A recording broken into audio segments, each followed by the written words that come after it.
Howdy. I'm about to separate your head from your shoulders. Hope you don't mind none. It's not what's going on, son. It's what's coming off your face. Clean off. What's up, everybody? Welcome here to Pop Culture Philosophers. It's time for yet another edition of PCP Horrorfest 2020. I am your host, Spooky, Ridiculous Rockin' Robbie, and I am here tonight with a plethora of gangly members of the Excitable PCP crew. We're talking about Near Dark tonight, a vampire film from 1987. It was the solo directorial debut of Kathryn Bigelow. This movie is, to me, fantastic and definitely worth talking about, and we've been wanting to talk about this for years. And with me tonight, we got Joe Laney, good old Jab. What's up, my man? I'm pretty good. Good to be here, man. Excited to talk about this film. Hell yeah, finally excited. We always... every year when we do Horror Fest and we've been covering it, you know, we always talk about Near Dark, but then we've never actually done it. And so when we decided to do Lost Boys this year, I was like, we've got to do Near Dark. Speaking of the Lost Boys, Jay Strick's in the house. What's up, my man? He's muted. You muted yourself. I hate them when they ain't been shaved. Okay, I was like, you want to try that again? We also got the son of a bitch himself. It's Dylan. What's up, my man? What up, dog? What up, dog? You guys taking all the good lines, man. I was going to use that one, but I forgot. It's fine. I muted myself at first. So. There's still one. I guess it's finger licking good. Oh, yeah. Oh, yeah. We all, speaking of finger licking good, we got Brooks in the house, too. What's up, my man? Hi. Hi, buddy. Love it. And we also got Mike, the voice Matthews, here. All right. All right. Their damn phone. God damn. He's trying to watch the movie real quick before we get started. That's what he's trying to do. He's probably some toys. I'm looking. I'm still going through all the toys from today. Like I missed the armor by like 30 seconds, and I'm pissed. So.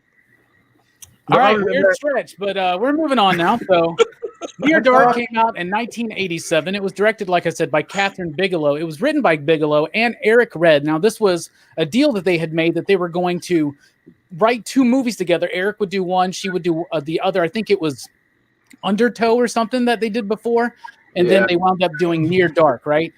I love this film. Of course, Kathryn Bigelow is the director of a lot of cult films and a lot of just modern successful films. She was the first female to win a Best Director award at the Academy Awards.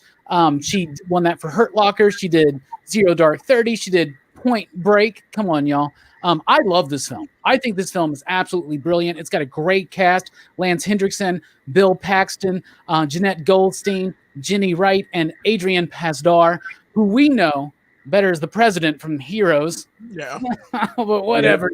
I freaking love this film. Now, this was one of those movies that you always heard about, but you never got to see. It came out 2 months after The Lost Boys. And The Lost Boys is like this extremely flamboyant, expensive, in-your-face and boisterous vampire movie. And it's a romance. It's about a dude who meets a vampire woman. He gets turned, and now he's trying to decide whether or not he wants to join this vampire gang or retain his familial relationship like before, right? So they're very similar in plots, but they're so different in style and approach and atmosphere. People are always like, what do you like better?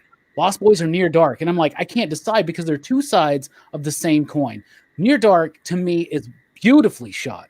It is hauntingly atmospheric. It's got amazing music by Tangerine Dream. It is just absolutely fantastic. I love this film. It's not really that available to stream or anything right now. That apparently falls to the rights. Like there were a bunch of cooks in the kitchen as far as distribution rights went, and people went out of business and this and that. So that's why it's not always so easy to find. But it is definitely worth owning. But it was always one of those movies I heard about. I finally got the DVD. I remember seeing it in the horror section of Best Buy's DVD section. You guys remember these things called DVD sections at Best Buy? And they had a whole whole aisles of horror films, and I saw it, and I was like, I've always seen this in like Fangoria and other stuff like that. I've heard about this film. It's legendary. I want to see it. I hear it's got its crazy ass bar scene. And when I got it, I just instantaneously fell in love and have always loved this film. I freaking love it. Now, Jelani, what do you think about this film then and now? Well, I watched it the first time you did, or in that area, in that same period of time. And it's a good film. I think it's a little slow to me in places, but back then, I absolutely loved this movie because this film it's a vampire film, but you don't see teeth. You just see the people bite people, get their blood, and then it has the craziest ending that I've ever seen to solve a problem. How do you solve a problem like Maria? You give it a blood transfusion. Yeah. But that was actually Dracula, the original novel Dracula. Really? They did that with Mina. They gave her blood transfusions. That sounds fair. That does sound fair. I agree. Good job, Brooks. But I mean, I will say this though, Mina wasn't fully turned. Yeah, it was kind of like a stopgap. It wasn't a cure. It was like a stopgap measure. Yeah, I'm not the biggest fan of the transfusion. It's kind of like they still had to kill the sire in Dracula, but we'll get to that in due time. But all the characters are fantastic. This is like Bill Paxton's like swan songs kind of movie, but it is one of his first. And I noticed, I didn't notice this before, a lot of people were in the Aliens movies. Yeah. The Alien movies. The Diamondback and all the others. But they did it right after Aliens. That's awesome. Yeah, I guess that's right. Yeah. Aliens came 86. right off of Aliens. Yeah. Yeah. So it's a good cast. I like everybody in the cast. I really don't have any problems with it. It's overall it's a pretty solid film as far as a vampire flick that you should check out. I definitely suggest you check it out. Pretty solid film. You don't really necessarily like the transfusion thing at the ending, but overall you like the performances. You think it's yeah. All right, Jay Strick, this was your first time watching this film, right? Yes, sir. And I had felt like I was worried that I had overhyped it to you because I fucking love this movie, man. So, and it heavily influenced one of my first scripts I ever wrote. So, nice. Jelani knows what I'm talking about with Chloe. So does Brooks. Yep, Chloe. This movie was a heavy influence on that. But Jay Strick, I am really curious. What are your thoughts on this movie watching it for the first time? Yeah, I thought this movie for a vampire flick is really, really strong. I thought the beginning was a little slow for my taste. But once he starts to turn and bar scene, hotel scene, ending is just straight fire, dude. And I think Jelani just said it, the characters are all of them. They're just solid. I like all of them. The whole vampire crew, the whole posse. I like the whole idea of like that's their family and the loyalty aspect of what being one of them means. And so I loved it. I thought it was a really good film. Yeah, I like it too. And I do have issues with the transfusion thing, but I actually did a lot of thinking about that over this last week, and I got some thoughts.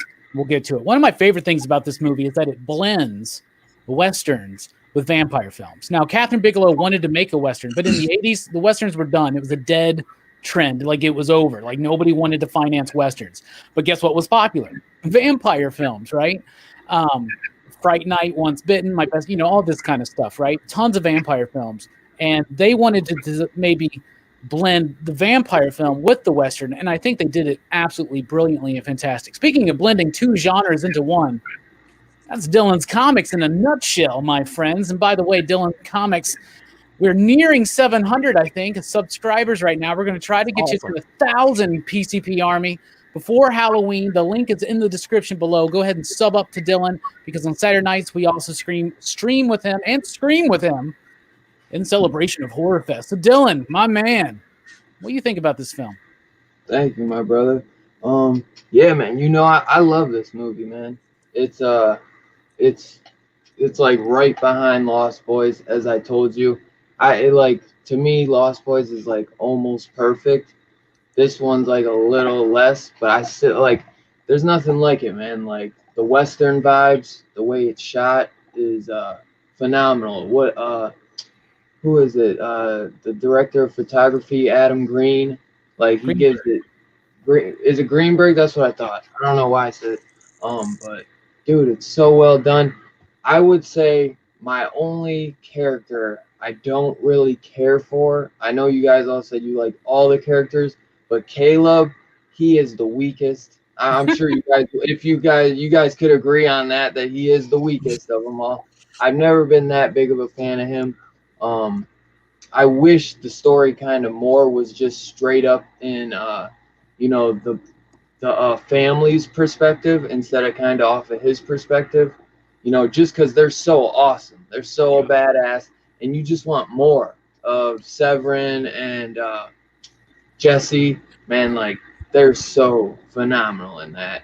And that would be my only takeaway is the transfusion and Caleb.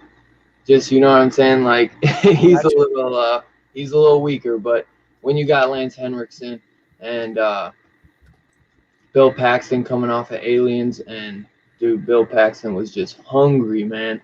And Lance Henriksen dropped down to like 130 or something for that role. He's like, I wanted my bones and shit to show, and he was just full in like Nosferatu mode, and he didn't even care. I know you saw the documentary, so when he talks about getting pulled over and everything, and like that he scared the cop so bad that he like went to draw for his gun at him, and man, it showed how you got some phenomenal actors in that. And just for a vampire movie, back in those days, they were getting made so much that I'm surprised they did it, but it just shows that the script was so well done, And, oh yeah, absolutely. Yeah. Lance really sunk his teeth into the role, no pun intended. He picked up a hitchhiker and he like scared the hell out of the hitchhiker. Lots of fun stuff. Speaking of scaring the hell out of hitchhikers, Brooks is the hitchhiker who scares the hell out of other hitchhikers. It's really weird and crazy. Even though hitchhiking is illegal in Alabama, Brooks is a rebel with a cause. Brooks, that cause, of course, is talking about Near Dark tonight. What do you think about this film? And have you seen it before, or was this your first time? Yeah, I'd never even heard of this movie. Wow. Before, like you guys mentioned it. Like, wow. Yeah. How long have you known me and us? That's been a pretty long time. I thought you watched it too. Yeah.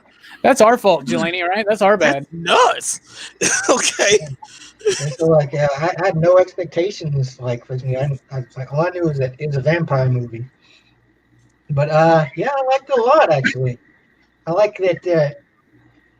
I like the kind of vampire family dynamic it has, because, like, in the Lost Boys, it's all pretty much David, and all the other guys are just like they don't really add a whole lot. But in this one, like each vampire has their own thing.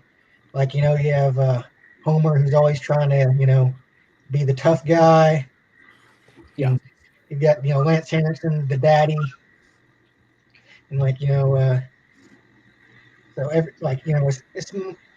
it kind of like shows like different aspects of what a vampire would be like, especially like Paxton's character, like he was just like the crazy, over the top, not giving a shit. He's like the rebellious teenager, I guess, out of the group. Oh, absolutely, absolutely. It's such an elaborate cast of characters, and the character work is done so subtly in the film. And Bigelow let a lot of the actors, because they had just worked together on Aliens. There's even a moment in the film where there's a theater in the background and Aliens is playing. And Catherine Bigelow eventually wound up marrying James Cameron. That's right. They've since divorced, but so there you go. But there's such a subtle backstory to those characters that I find absolutely fascinating. And I love that they didn't do like tons of flashbacks to like show us their history and, these poorly staged. This movie was made for $5 million, and Catherine knew what she was doing, and the producer knew what they were doing, and the actors knew what they were doing. And she trusted them to create these backstories and to let it ooze into the film just based on sparse lines of dialogue and great character acting, character work. Speaking of great character acting and character work, Mike 06 is quite a character. Mike, you're not a big horror fan, but you do love Bill Paxton. And this was your first time seeing this film. What'd you think about it? I thought it was okay. I mean, you hyped it up a lot, but I don't think it was up to that hype. But it was still good. I enjoyed it. So it was fun. I like the characters. I like the story. I didn't mind the transfusion at the end. I just did not like the way that Jesse went out, Yeah. like in the car. Like I thought that was. I don't thought that was like dumb. how Jesse or Severin go out. Right. Well, I like Severin's Severin I death. That's didn't- my favorite scene. Severin I didn't mind. Homer I didn't mind. But like I wish Homer and Jesse had gone out a little bit better. So, but it's just because like it just seems like just a bitch way to go. So like somebody as badass as both of them, like just for a simple mistake, like it just doesn't that didn't seem like their characters. So I agree. Well, I think there's a deeper resonating thing in this film, and it's about a world that you feel has left you behind, or a world that you have left behind.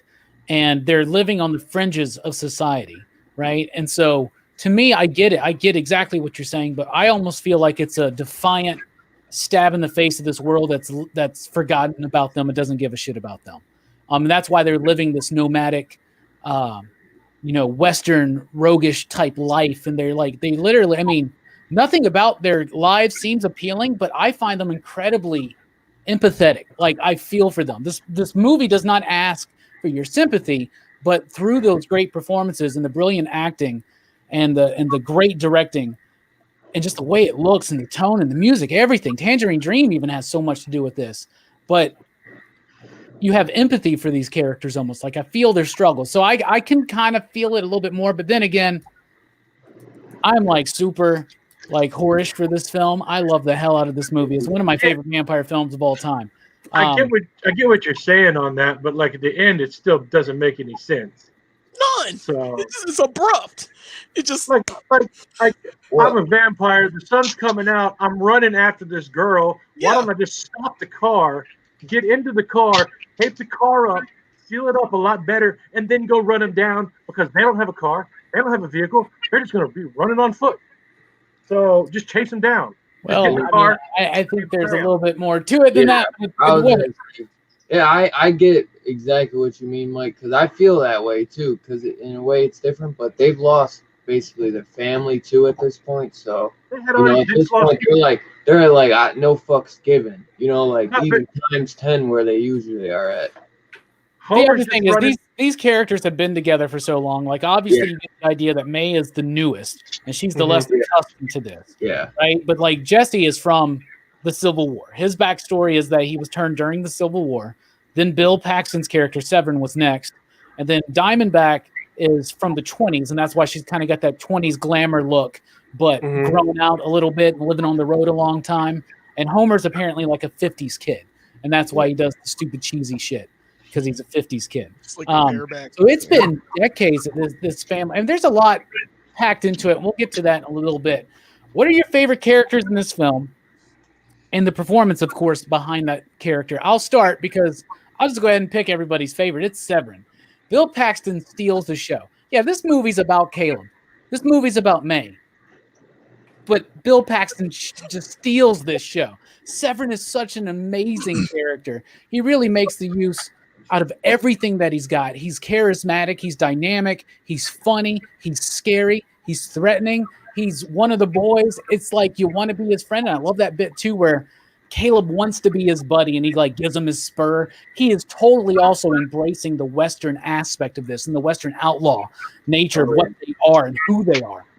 Bill Paxton is amazing in this film. And one of the cool stories behind the scenes about him is that when he was in the makeup after he got hit by the truck and his head split open, and that's a great makeup, right? They use it on the movie poster. Dude, he walks up to this car. He flags down like a car on the side of the road, and he's like, "Quick, there's been a big accident. If you think I look bad, you should see the other guy." That's messed up. Freaking support for that. It's awful.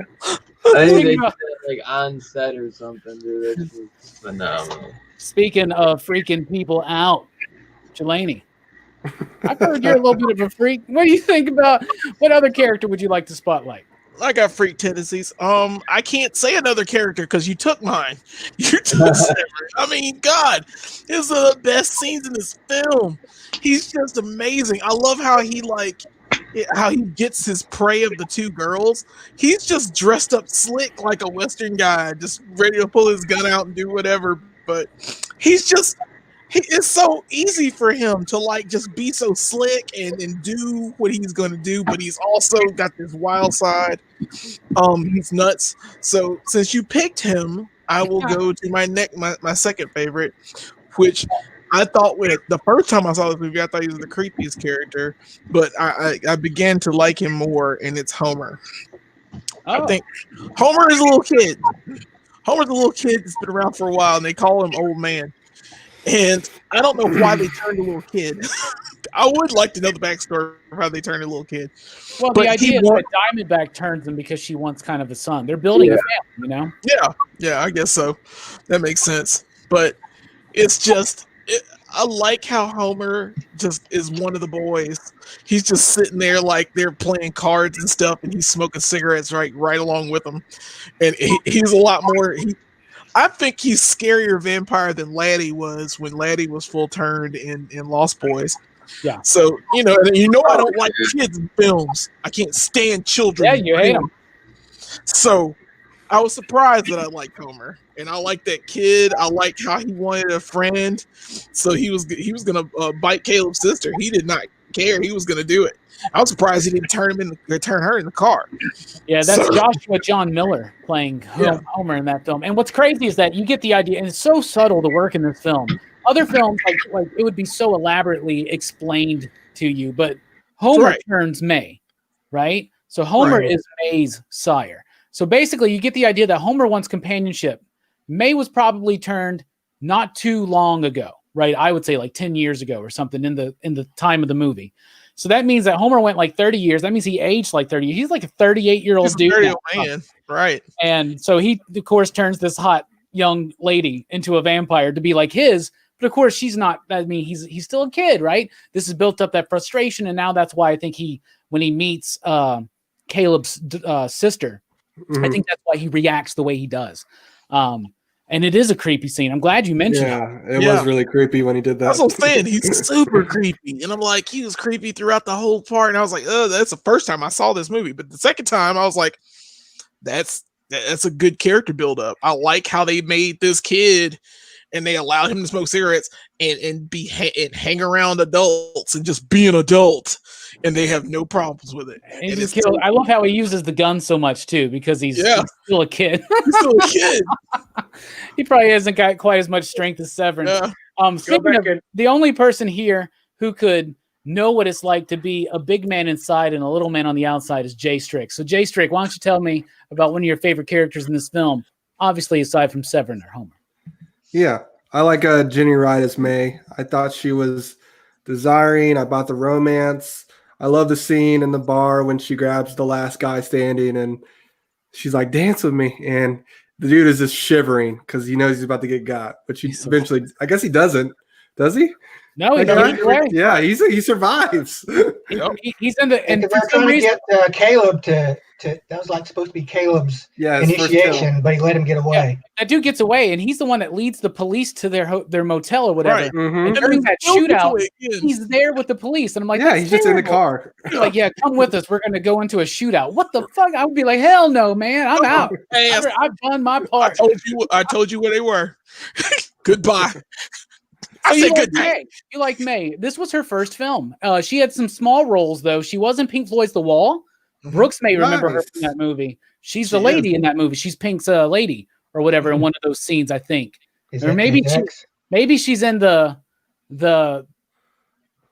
I know she's. I am just a young man, the stranger in this town. Yeah, that's what it is. That's Caleb should have been listening. I bet that's what he was listening to. But he's probably too cowboy for Pink Floyd. Anyway, that's a good one. I like also how the first thing he said about her was that she was desirable, basically. She was a tasty treat, it looked like. Speaking of tasty treats, Dylan, you got Dairy Queen near you? Can you pick me up a peanut butter parfait? That's right. Anyway, peanut butter parfaits all around on the house for the boys. Dylan, what is another character you want to spotlight?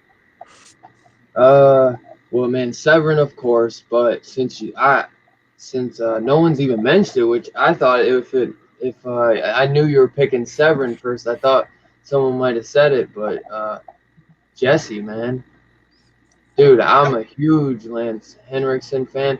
Not even from Aliens or any of that, but dude, Pumpkinhead, bro. Like, Pumpkinhead. I grew up with that one, man. I love that movie. I can't remember the show. It was the same creator of the X-Files. I always forget the name of it. Well, you know what? Millennium. Millennium. I got all the seasons in my horror bookshelf. But dude, I love that show too. I love the X-Files. I've told you that, Robbie. But yeah, man, like he goes full Nosferatu. He goes full character. Like he got those crazy ass acrylic nails and snapped them off and made it. He was going for like that more Western urban like Max Shrek. Like Nosferatu, man. I just love it, man. He went all out. Like he got so skinny that he wanted his bones to like show to make him look like creepy. And they do. Yeah, dude, he is phenomenal in that movie. Bill Paxton definitely steals the show.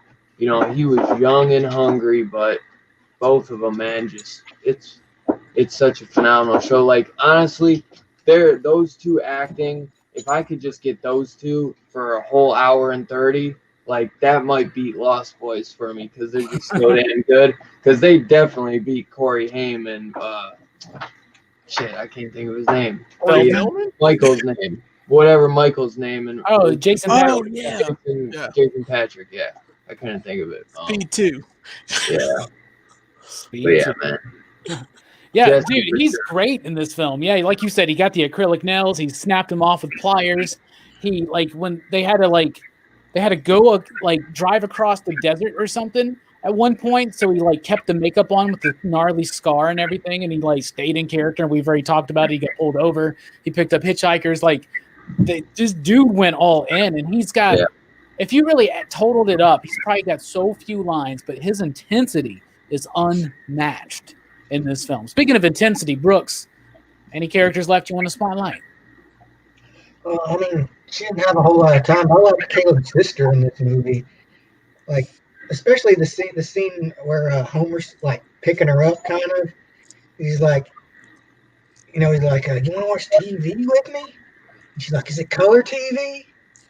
It's like back in the day, that would have been what a kid would be like. It's like you want to play Nintendo? You mean Super Nintendo? Yeah, she does a great job in the film. She's too. good. She's good. She got a lot surprisingly good child actors, by the way. Yeah, they're both good child. Yeah. What about you, Mike? Speaking of child prodigy actors. Yeah, I was in the film. Big deal. Want to fight about it? I'm gonna go back to Homer because he's the second scariest one. Him and Severn are pretty much on that savageness and then just that raw. Jesse's a little smarter, I thought. Until he died, and then but the whole thing with Homer. Go back and watch. He doesn't. Whatchamacallit? He doesn't actually smoke any of the cigarettes. If you go back and look, no, he's like chimney smoking. Yeah, he just goes in. He doesn't even take a puff. He just doesn't go and take a puff, and then when he's playing cards, you go back and watch. He lights it. He doesn't even take a puff. There's no smoke that comes out of him at all, and then he just does. Yeah, because they can't do that to kids, man. I'm sure there are rules. And it looks like when he walks outside, when he goes to see when he meets Sarah for the first time, and he walks outside, he lights another cigarette. He lights it, but you can also see him do the quick. He doesn't actually inhale. Okay. So, or he's just the smoke does come out, but that was the only time that does come out. So, he was a little creepy. He was creepy and dark, but I think that he could have been more of a. Had he been older, more of a teenager, early 20s, late teens, early 20s, I think he would have been a lot more dangerous. Oh yeah, than what he was. So, like I said, everybody thinks Severn is the wild one, but yeah, he is. But I think that if Homer was just a little bit older, Homer would have been the crazy one.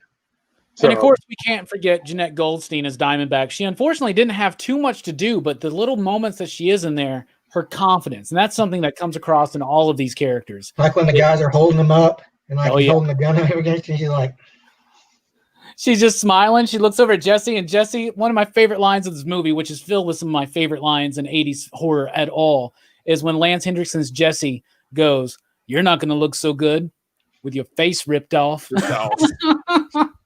I freaking love it. The style of this film, it's beautiful. It's amazing. We've already talked about Greenberg. The cinematography in this film is amazing. So many shots are made near dark, at sunrise or sunset. The sunlight is used as a metaphor. It's used as a very strong, striking visual cue, especially in scenes when in the motel shootout, when the beams of light are coming right through. I absolutely love how visceral it feels with the special effects. They get burnt up. They immediately burst into flame and start flaming up. Bill Paxton's makeup when he gets hit by the truck is absolutely brilliant. The story is amazing. I love it. Like there could have been more time devoted towards building this actual love story between Caleb and May, but I'm slightly forgiving of this because Caleb is young and he sees something and he's just dying for a cone. Dying for a cone. And he gets wrapped up in this crazy stuff. He acts a little bit like a douchebag. She's basically pleading, "Take me home." He's like, "Only if you give me a kiss." Well, maybe he did deserve to get fucking thrown through all this bullshit, just for being a kind of dickbag that would pull a move like that, right? But she bites him. She's confusing bloodlust with love. You get this love story, I think, that actually develops over the course of the movie, because once Caleb gets turned, she now becomes he becomes dependent on her. Mm-hmm. Right? For the blood. And he's now confusing the bloodlust with love. And that's something that we'll get to with themes. But the style of this film, the story, the structure, I think it's so lean. It's 130. It's not 130 minutes. It's an hour and 30 something minutes, like super clean, super fast. It's got a great pace to it. But even though it's comparable in running time to like Lost Boys, which also has a beautiful and brilliant pace to it, they're different films. This one's slower. It unfolds a little bit more. They never mention vampires. They don't have any of the gothic imagery, any of the trap holes or anything like that. But from the get-go that this is a vampire film pretty much. I freaking love it. I love the coloring, the score by Tangerine Dream, the way that adds to the multiple layers of atmosphere and tonal just brilliance in this film. I freaking love it. Jelani, what do you think about the style and the story of this film? I like it. I don't love it like you do, but good Lord, it's. I like the fact that the film does take me on a journey that I understand. I understand what's going on. I knew immediately when I saw it. I was like, "This is a vampire film. This has to be," because May is like, she's sketchy. He meets her at night, and she really wants to go home. And he's, of course, being that douche like you mentioned, but he is. And that was totally wrong. I think most of what he did was wrong of how you do that. But I mean, he's a kid from Oklahoma. But the story of the actual love story does develop over time, and you feel like you can get into these characters' lives. You know what's going on, and it's a very simple story. I think it's just a simple love story. And I think it's told pretty well, and under the backdrop of vampires. I like the look of it. I really wish they did kind of vamp out, though, because I always want vamping out. If you're gonna have a vampire movie, I want to see some teeth. So I'm kind of sad I didn't see teeth, but they avoided that on purpose, right? They avoided all those things. I get it. I completely get it. But I understand what they are, because they still have super strength and jump on things and cannot die. It grounded it in a reality almost, and it made it feel to me, it made it feel more visceral and more real and more brutal. It does. Especially the bar scene where they take out the people just one by one. Yeah. Especially the waitress. I feel bad for that waitress, because she's just like, "I'm just going to sit in Liz Hendrickson's lap." No, I'm not. And it's just, and it comes out of nowhere. You're like, "Oh yeah, you were going to die, honey." Speaking of sitting in Lance Hendrickson's lap, Jay Strick just confessed to me earlier this week that he wanted to sit in Lance Hendrickson's lap like crazy. What do you think about the? What do you think about the? What do you think about the style and story of this film, buddy? I think it's good, man. I think it takes you on this journey of a night in the 80s in a small Texas town, just trying to go get a cone, man. And man, it's good because like I really do like some of the visual shots, just like you said, with when the hole's coming in the hotel room and you see the sun coming in. And I thought it was strong, man. I enjoyed all of it.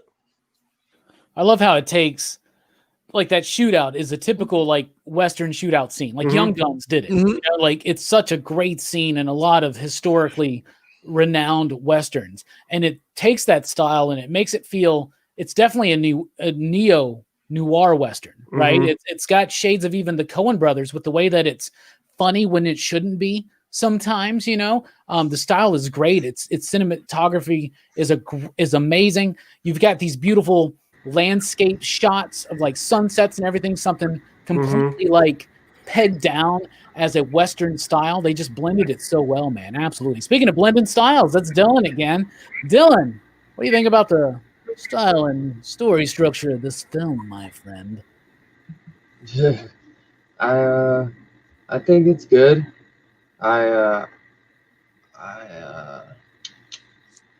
Some things are a little goofy, but I think for the most part, it's You don't done like the really blood well. transfusion. I don't think Right? it has. I don't I like don't blood get the blood transfusion. I don't get how she's eating an ice cream cone. Because remember he tries to eat the candy bar. Yep. I always I was thinking of that this time. I was like, when you eat the candy bar, he like throws up. But the first thing we see is her licking that cone. And he's like, man, I want a cone. But I don't think that's the cone he's talking about. yeah. But I think it's really well written. I mean, Catherine Bigelow, man, like they didn't want I guess they took from the Bram Stoker's Dracula, like that was the inspiration, but they wanted to take all the gothic elements out of it, and now they don't talk about, you don't see any vamping out, as Jelani would say, with the teeth or anything. You don't hear anything about stakes or crosses or anything like that. The only thing you really know that kills them is sunlight. Honestly, maybe the sticks or the crosses, the stake to the heart probably might not do anything. He gets shot and he spits the bullet right out. So maybe sunlight is the only thing. And sunlight and fire, right? Because fire kills Severn, I guess. Oh yeah, true. It seems like that's he it. got blowed up. Yep. Yeah. I mean, Jesse even has on his gun handle a cross, almost as if to say, this doesn't affect me. And one of the ideas of that is when I was talking about how like a world that is left them behind and a world they become kind of disillusioned with or disenfranchised from, like we've gotten to the point where it's crumbled so much at this point where the standard things that would work don't even anymore because there is no faith.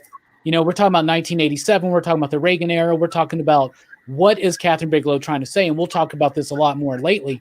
I mean, coming up soon, but that's a big factor, I think, involving the breakdowns of the typical gothic vampire lore, right? Oh, yeah. I mean, I guess we'll talk about it when we get to it, but the blood and the need for blood and how Caleb reacts when he's not on it is almost it's like they're drug addicts. And every night, I never noticed it, but May said that she's like, we'll live forever and everything, but the cost for the night is you got to kill somebody. That's the cost for living in the night or whatever. Like, that's the night's toll. She said it in some way, and she was like, basically, like, that's the night's cost is killing someone for you to get that day or whatever. But I was just like, wow. I was like, I never heard her say it because I put the subtitles on because I wanted to catch like every word. Because sometimes they kind of talk under your breath and sometimes you can't make out a word or two. But I've seen it so many times, and it's cool that you still pick up on new things each watch. Different perspectives and different ways Catherine was trying to take this. She did a great job, man. Great Yeah, I director. also love some of the little bits of the script too. It's so well written. It's got great lines of dialogue when May is describing the night to him, and she's like the stars. She talks about how she can feel them. And if you think about it, what does it feel like if you're a vampire and the sun turns you into just a ball of flame? The stars would make you feel something, like some kind of a tingle. Maybe it's some kind of a like an erotic fucking thing. I don't know. But speaking of pain and pleasure, Brooks one time told me he had a sex swing. Looked through my window to find it. Brooks, what do you think about the style and story of this film? I like it a lot, and I like one of the things I like is kind of the balance of vampires, like because I like it when they don't fuck too much with like the lore of the vampires and like changing things up too much. Like I kind of hate to shit on these movies because they're such a new target. But the Twilight movies, where they just make the vampires like these indestructible fucking things with no weaknesses, like they're so boring. But like these vampires, like they get the scene where they just walk into this bar and just assert their dominance. But then like later on, there's a scene where they're when they're in the hotel and getting shot at, and like you're actually like, I was actually like, holy shit, are they gonna die here? You're worried for it. And I was like, damn, is this movie gonna end like here? And I also like that. I like the scene where Caleb is going out with a blanket over him because that reminded me of Buffy when Spike used to do that all the time. Oh, dude, we talked about how Buffy took a lot from Lost Boys. It also took a lot from Near Dark. Remember, Spike would also like spray paint out his windows in his car. Yep. Yeah. Drive in the daylight. Yeah. And I did it my way. Yeah, right. I love it. Season 3, baby. Season 3. What was it? Baby. Fool for Love. Fool for Love. What a great episode. I'm such a fucking perfect Buffy nerd. I knew the name of the episode that he was referencing. Yeah, that's great, man. And just so fucking amazing. Mike. Oh, you guys are fucking crazy, man. I'll get him on a Buffy kick. I know, right? Mike, what do you think about the style and story of this film, buddy? It's okay. Like, I didn't really have a chance to study it. I've only watched this once. So, if I could watch it, I probably just need to watch it like once a week for the next like 3 weeks. And then I might be able to figure out a lot more to it and whatnot. One of the things I wanted to bring up was what Dylan said about how it's like the bloodlust is like a drug. In the bus station, the cop does come up to he says, "What do you want?" And he's like, I'm trying to get home. It's like, "No, what do you want? Like, what drug do you want?" Like him running through the night. I told you.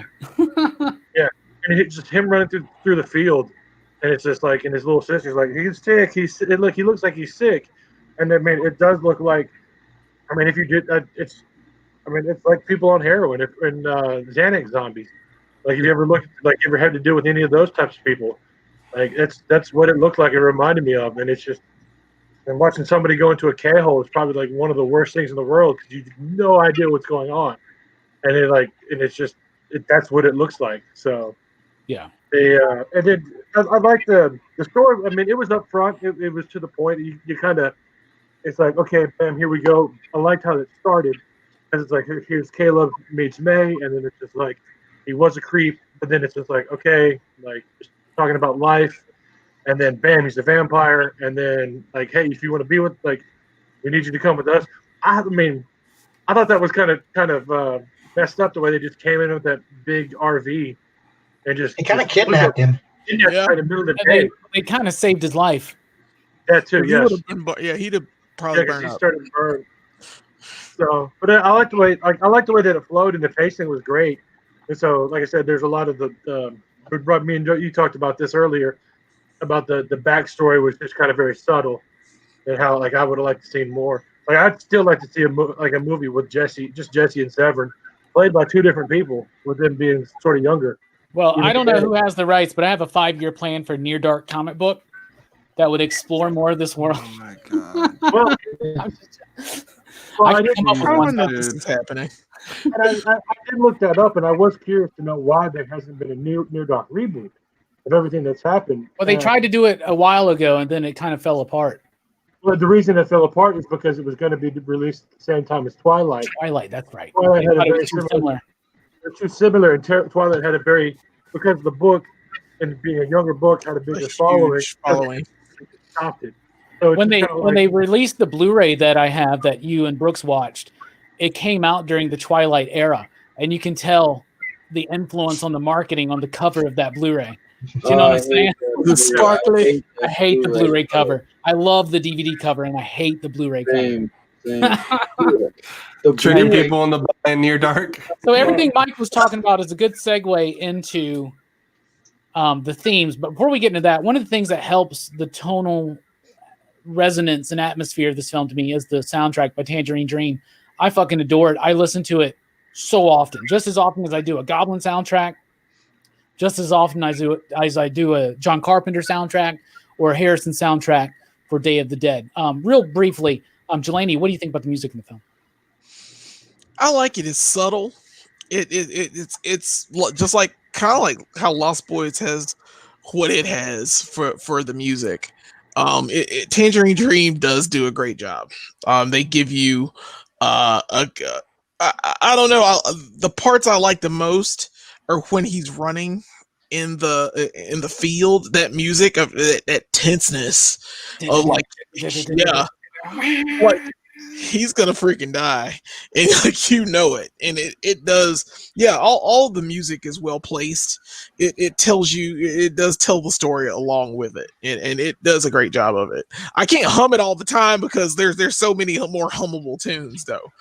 But at the same time, great job too of capturing like this score. 80s. Yeah, it's got this 80s synth feel to it, but it still also feels like it places in a vampire film and a Western. What about you, Jay Strick? What do you think about the film's music? Yeah, I think you just said what I was going to say. It's got that 80s synth kind of vibe. We were jamming it to at work all week. I really like it. It's strong, and I would agree with Jelani. It's almost up there with the Lost Boys kind of thing. It just makes you feel like, especially with the scenes. I think it's really enjoyable. Absolutely. You know, Lost Boys music to fit the tone of its film is a lot more extravagant. And Near Dark is a lot more subtle, but it's also got its ups and downs in the soundtrack, which I absolutely love. It takes you through. It's a great composition. What do you think, Dylan, about the music in this film? It sucks. I'm just kidding.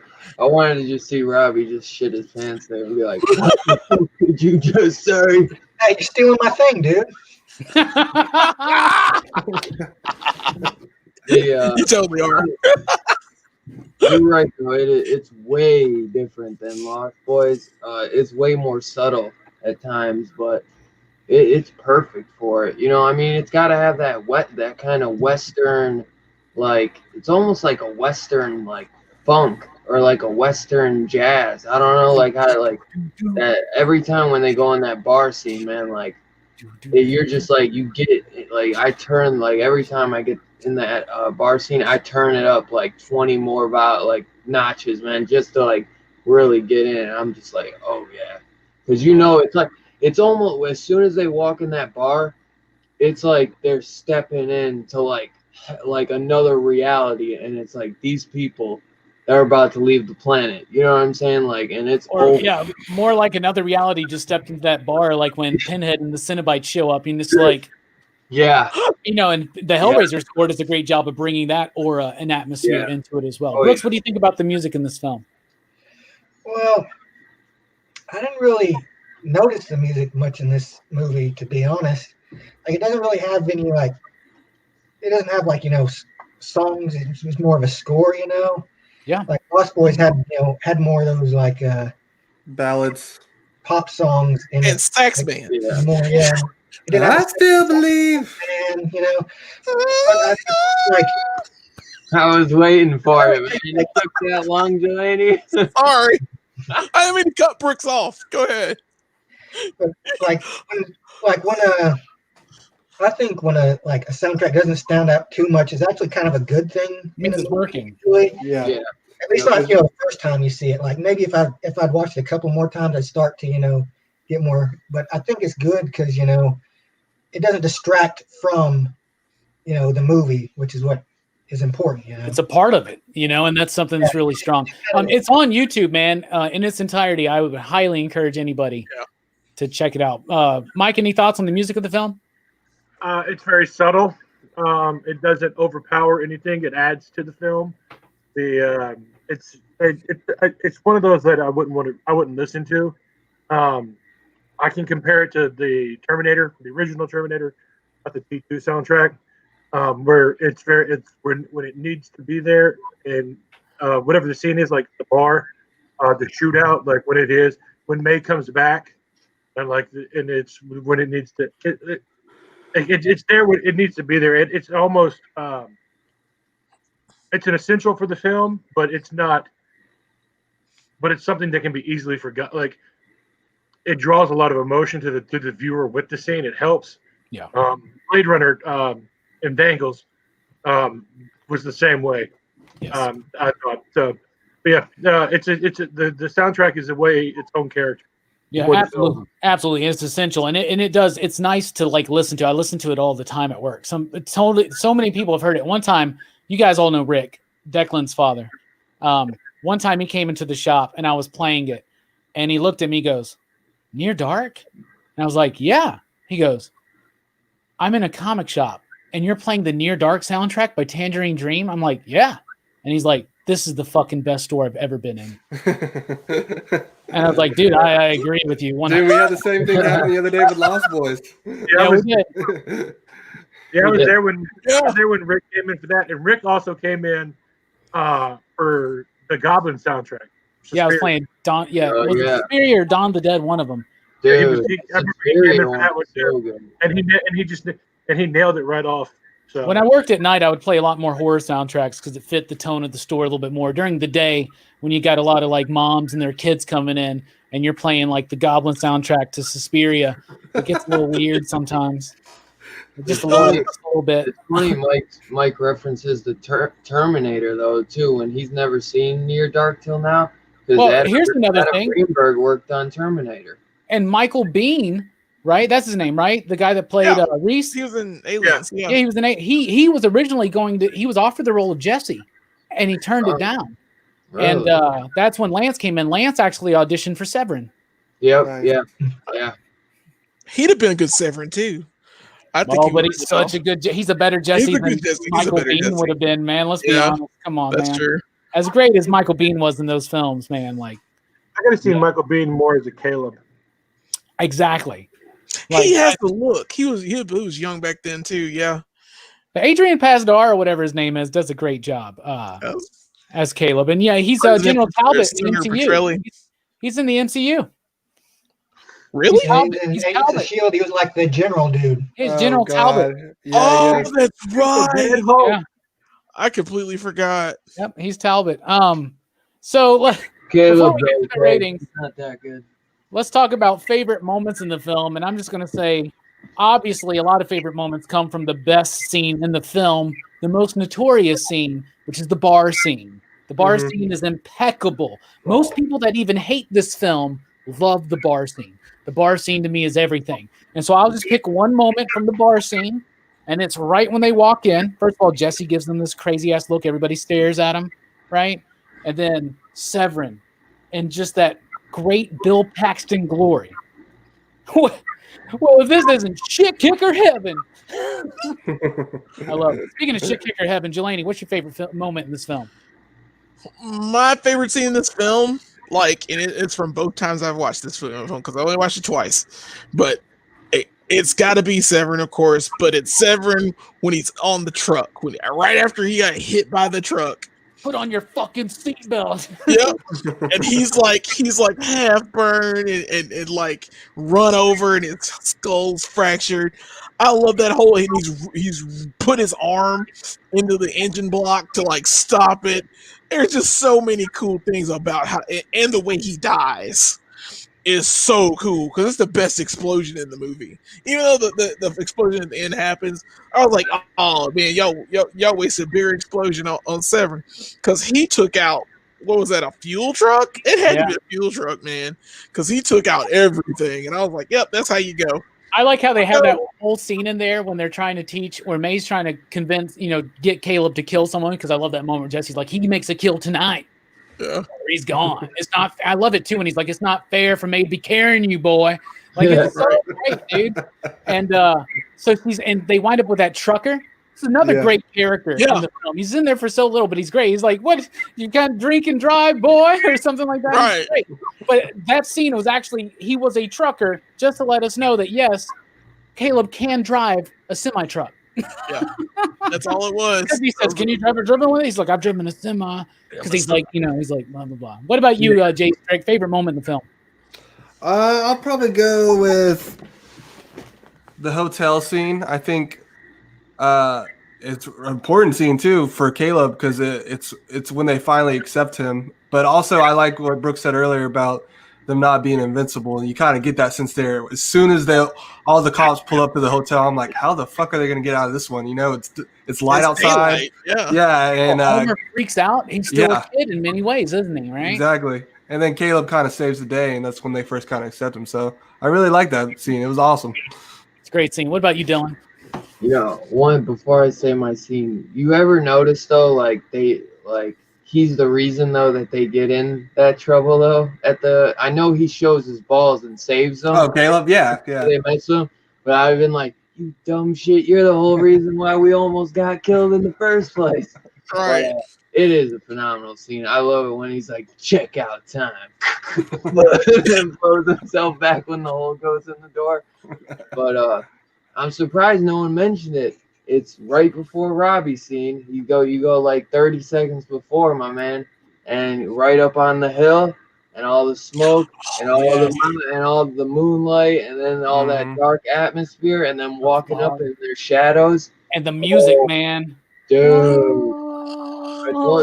It's like you said, I had it reversed, but you said like when Hellraiser and the Cenobites come in, man, and that's them going in that fucking whatever.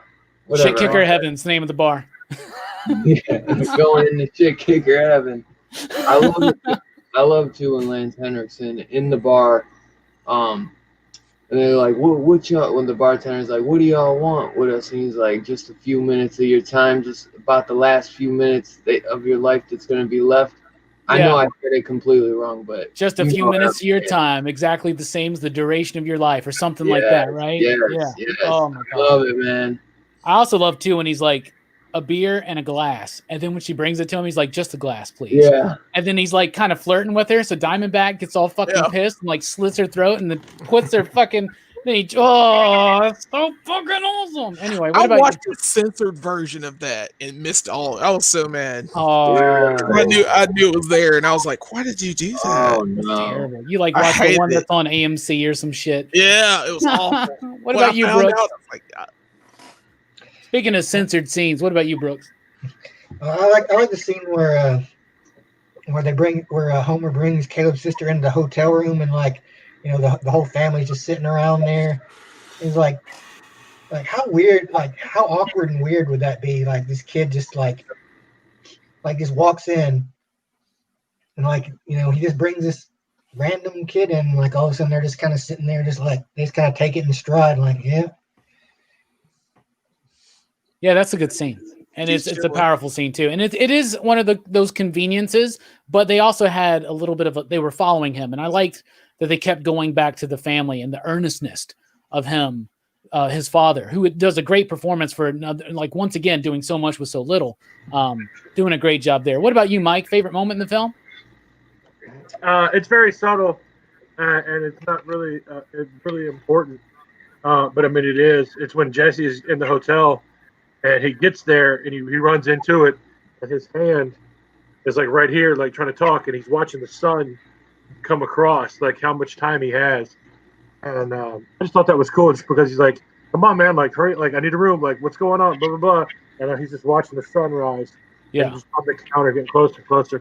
And when he gets the key, he has to cover his hand. Yeah, and I thought little subtle things like that. I thought that was really cool, and I like that the guy goes, "Hey, haven't you rented a room here before?" Because that guy, the hotel clerk is old, and then Lance Hendricks is like, "Yeah, about every 50 years I come by." So you're like, "Well, the Civil War was in 1850s, then 1900, then 1950." So yeah, so 1860s. 60. But I'm saying, so he's been there at least 5 to 6 times, or 4 Yeah. to 5 times in his life as a vampire. So it's just like he's seen him. So that guy saw him when he was really young, and then he saw him when he's now, at his old age. So Yeah, I love that scene. I love So that. It's one of the subtle natures of hinting to the backstory of these characters. Like when Caleb asks Jesse, once he's become accepted by the group, how old are you, Jesse? He goes, let's just say I fought for the South. We lost. And you don't really get to see it in the film, but you can see it in production stills and promotional material. But he's got like a Confederate flag like sewn into the lining of his jacket. So they created these characters, and that backstory. It's rich, and it would definitely be a cool 5-year comic book run. Real quick, the ending. My thoughts on it are this. I used to hate the ending. In fact, I told Strickland, it's one of my favorite vampire films. I just hate the ending. Yeah. The blood transfusion thing. Here's the thing. It seems a bit too convenient, seems a little unreliable. But when you take into account of what Brooke said earlier, that it is utilized in Dracula, and typically the idea is that you kill the sire, right? Well, that's also convenient to cure somebody from vampirism. Let's be honest. That's also a convenient plot device. And when you're breaking down the Gothic traditions, why not? I think it's fine. The only thing that still bothers me is that, so his dad, who's a horse vet, knows how to give a human a blood transfusion, and then Caleb can do it himself on May? What? Whatever. And you don't see his dad anymore after the beginning of the scene. I didn't know if they killed him or what when they stole his sister. No, he's there. I didn't see they bring him in the room. When? No. That was the hotel. I'm talking about the dad because Caleb goes for the final showdown anymore. Yeah, for the final showdown, you don't see his dad anymore because he's probably passed out. Man, he's old. He had to give a blood transfusion. Yeah, after being across country for like 2 weeks. Yeah, driving around. But yeah, it was just little stuff like that. Like that kind of bothered me. But yeah, I don't know. Oh, you were still talking, but yeah, I don't like the triple blood transfusion though. Not a fan. I'm still not. Raise your hand if you're a fan of it because the movie. I love it. Yeah, J Strick, you don't mind it? Yeah, I think it advances the plot. I mean, that's what it's designed to do. Yeah. Just like killing a sire, right? I mean, even if you want to be like, just let's be a stickler for the rules. Just take out the blood scene, the blood transfusion scene, and then they kill when Jesse dies. There you go. So I don't know. What is this movie trying to say? What's its thematic relevance? Jelani? Family. How you can be. Caleb is basically the main character, which we rarely touched on. But yeah, Caleb's kind of the main character that falls in love, and he is torn between this vampire world he is now part of and his regular home life, which seems to be okay too. But he never kills. He never kills in this film. So, he's still your protagonist, and it's the fact that he is drawn to two families. I think. The juxtaposition of how this one family is loving and caring and he'll do anything for, and then this violent love family that is built on chaos and destruction, and like how there's just two sides, and it teaches, I guess it helps him grow up too. It's kind of a coming of age story too, of him becoming just being a man and taking responsibility for his actions. He's an innocent kid. He's treated, even the police officer gives him money after he explains his case. Normally they just, arrest you or, vagrancy, or you turn into Rambo. I was expecting that the first time I saw it, I was like, oh, he's in jail and he'll have to like bite his way out or something. But that's what I thought at the beginning. But yeah, I just think it's about family. I think it's just two sides. I got written down family. Family's a big idea, and the idea of the two families and the temptation to go between both, and that's something that's prevalent in Lost Boys. And I think this one also gets really heavy into a story about addiction. And there's obviously a drug metaphor there, and that's something that inspired me when I did my script for Chloe. But the other thing too is it doesn't just have to be drugs. Like May and Caleb wind up in this codependent relationship. And I think that's a strong thread throughout, and how that relates to the bloodlust, and how that relates to drug addiction, alcohol addiction, sex addiction, gambling addiction, fame addiction, work addiction, any kind. Like we all have them.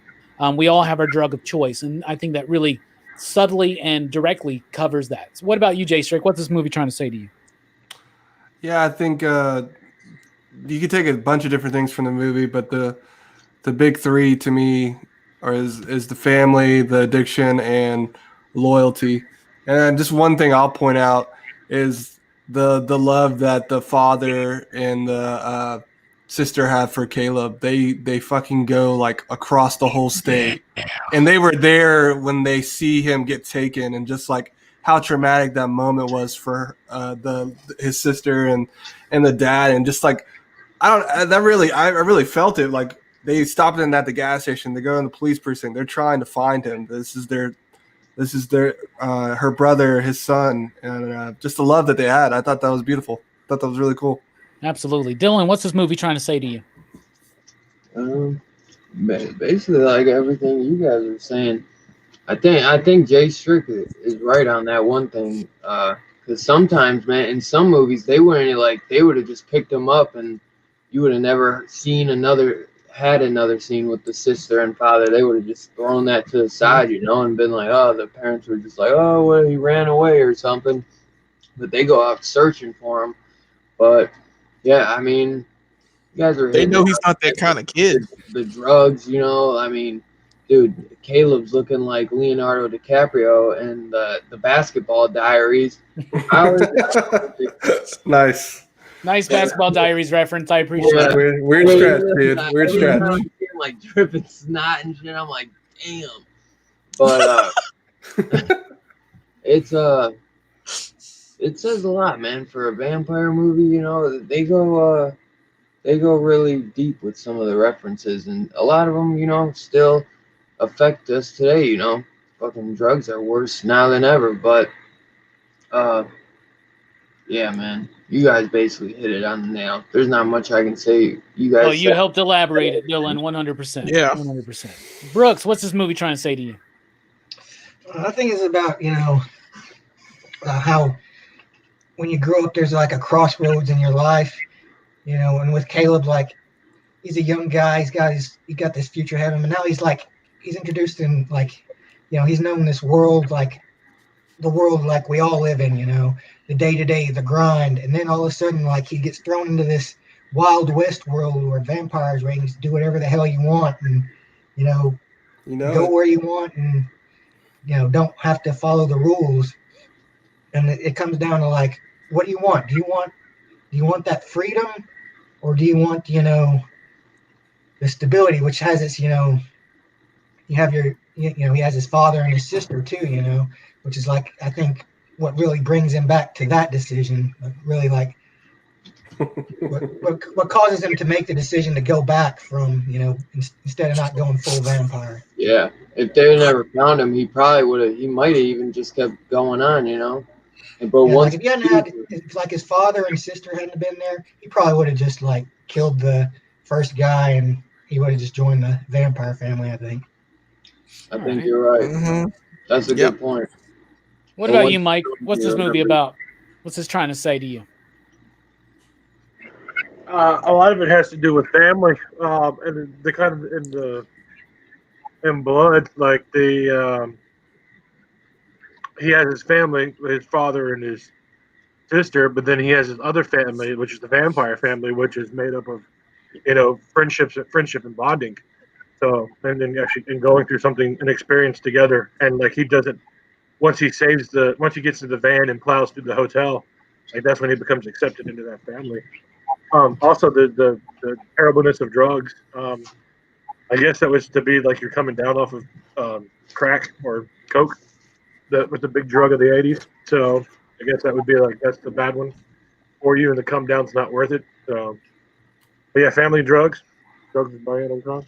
Absolutely. All right, now we're getting to the ratings of the film. Out of 5 possible you digs, and you out there in the chat, let us know what you think. Out of 5 possible you digs, Jelani, what do you give Near Dark? Near Dark. They came around the same time as Lost Boys, but I have to say that I like Lost Boys a little better. This movie's good. Like I said before, I do enjoy the Wild West themes. I do like the music. I like the cast. They've done really well. I'll watch this movie again. It's very haunting in very different ways, and it got a cute little love story. So I'm gonna give it like a 3.5. I'll give it a 3.5. I will definitely watch it again. I think that it's still a solid kind of film. All right, 3.5, solid. You'll watch it again. I like it. All right, sounds fine. Jay Strake, what about you? Out of 5 possible you digs, what do you give Near Dark? And you out there in the chat, don't be shy. Let us know. Yeah, I really like this movie a lot. I thought it was strong. I thought the beginning was a little slow for me, like I said, but like I said, it picks up, and I'm invested. The cast is solid. Bill Paxton steals the show. I really like the vampire gang. Whatever. Do they have a name? Do they call themselves anything? They call themselves the Shit Kickers. They should have a name. Like if you got a gang, you gotta have a name. You know what I'm saying? But definitely high rewatchability for me. I'm giving it a 4.5. You digs? 4.5. You digs? Very Yes, sir. respectable high score. What about you, Dylan? Yeah, I love it, man. It's as I've said 100 times. I think Robbie likes it more than me. I definitely would say Lost Boys is like a 5, which I think I gave Lost Boys a 5. But there are things like Robbie said, it's one of the best vampire movies ever made. But I don't really like the ending. And I'm not the biggest fan of Caleb, but it doesn't like ruin the movie for me. Like I said, I just wish I got more of the shit kicker heaven. Love you guys. You know, I'd go 4 for you, dude. All right, 4 is respectable. That's still pretty much an A. Yeah. Just not quite an A plus. What about you, Brooks? What do you give this out of 5? You digs? I think I give this one 4.5 too. It's hard for me to say like if I like this movie better than The Lost Boys, and I think they're about on the same level though, really. So yeah, I think you gave Lost Boys is a 4.5. Yeah, it is. So we all gave Lost Boys a 5 except for Brooks. Yep. Yeah. But that's okay. That's okay. That's Brooks's opinion. 4.5. That's really respectable. Speaking of respectable, what about you, Mike? The acting was great. The story was great. Cinematography, directing was great. Soundtrack was great. There's a lot of good things to it, but it didn't. It's not great. It's good, but it's not. It's good. Like, I guess I really need to watch this movie again, because I see a lot of potential in there. I see a lot of the stuff that you were talking about. I'm remembering a lot more of that, so I want to give it a fair shot. I should study the film, but on my first viewing, I have to give it a 4. I mean, it's solid. It's got everything, but it just doesn't take it. 4, like Lost Boys, I would give a 4.5, just because I think it's more. I think because that movie when Lost Boys came out, we were all young, so we kind of can relate to the Frog Brothers and to Sam, and because that's what time I think we were close to that age when that movie came out, or when we were watching. So that's why I think I love her. That is because it's more relatable from the kids' point of view. Because I'm watching this movie as an adult, and it's just kind of like, why did you do this? And like, what? Like that's dumb. I've been in my early 20s when the movie came out. Like I might be something different. All right, 4, still respectable. No surprise to everybody here. I'm giving it a 5. Mm-hmm. I love the hell out of this film. I gave Lost Boys a 5. I'm giving this one a 5. I actually like this one a little bit better because I think it's a little bit more of a subtle, stealthy type film with brilliant atmosphere. Now, I love the loud nature of Lost Boys. I love it. Like I said, they're two sides of the same coin. They can be compared, but they can't be compared against each other because they're pretty much the polar opposites of the exact same thing. And I love this film. The music, the acting, the story, the sparse dialogue, the brilliant, beautifully paced script, the everything about it just looks so amazing to me. So I'm giving it a 5. So, hell yeah. That is 5 from me, 3.5 from Delaney, 4.5 from Jay Strick, 4 from Dylan, 4.5 from Brooks, and a 4 from Mike, which makes the official PCP average 4.25. Nice. Which is a pretty high rating, which seems to align with the chat. Robert said he gives it a 4, and so does Fable. And, of course, David fucking Hatch says, do I have to have seen it to assign a dig score? Yes. Yes. Yeah. Yeah, actually. Believe it or not, young man, yes, you need to have seen the movie. We don't have many rules here at PCP, but that is one of them. So anyway, that's what we think about it. So there you go. If you haven't watched Near Dark, I highly encourage you to do so. It's hard to find right now, but just shell the $40 out for the DVD. Who cares? Just find a way to watch it. I don't care. This movie's brilliant. $40 for a DVD? Well, the Blu-ray I have is like 150. Yeah, so you be careful with that. And don't put that on eBay, Brooks.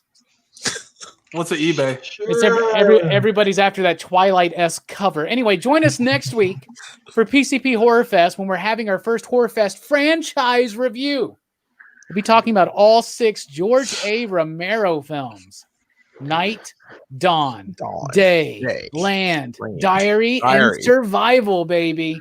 I am super pumped. A tribute to the late, great George A. Romero. And that will be next week, 9 p.m. Central Time here at Pop Culture Philosophers. We are not done, though. We got PCP Back Chat coming up. So after this quick intermission, we will be back to just chat some bullshit. I'm going to grill Strickland about where my Day of the Dead and Land of the Dead Blu-rays are. And we're going to be doing some show and tell. So, y'all, we'll see ya. And remember, I hate it when they ain't shaved.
What's going on? Oh, What y'all doing?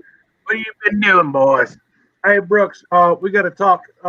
There's some new figures that are exclusive to Hasbro Pulse. I need to know if you need them or not. There's a new Silk, and there is a Hellfire Club Trooper. Wait, huh?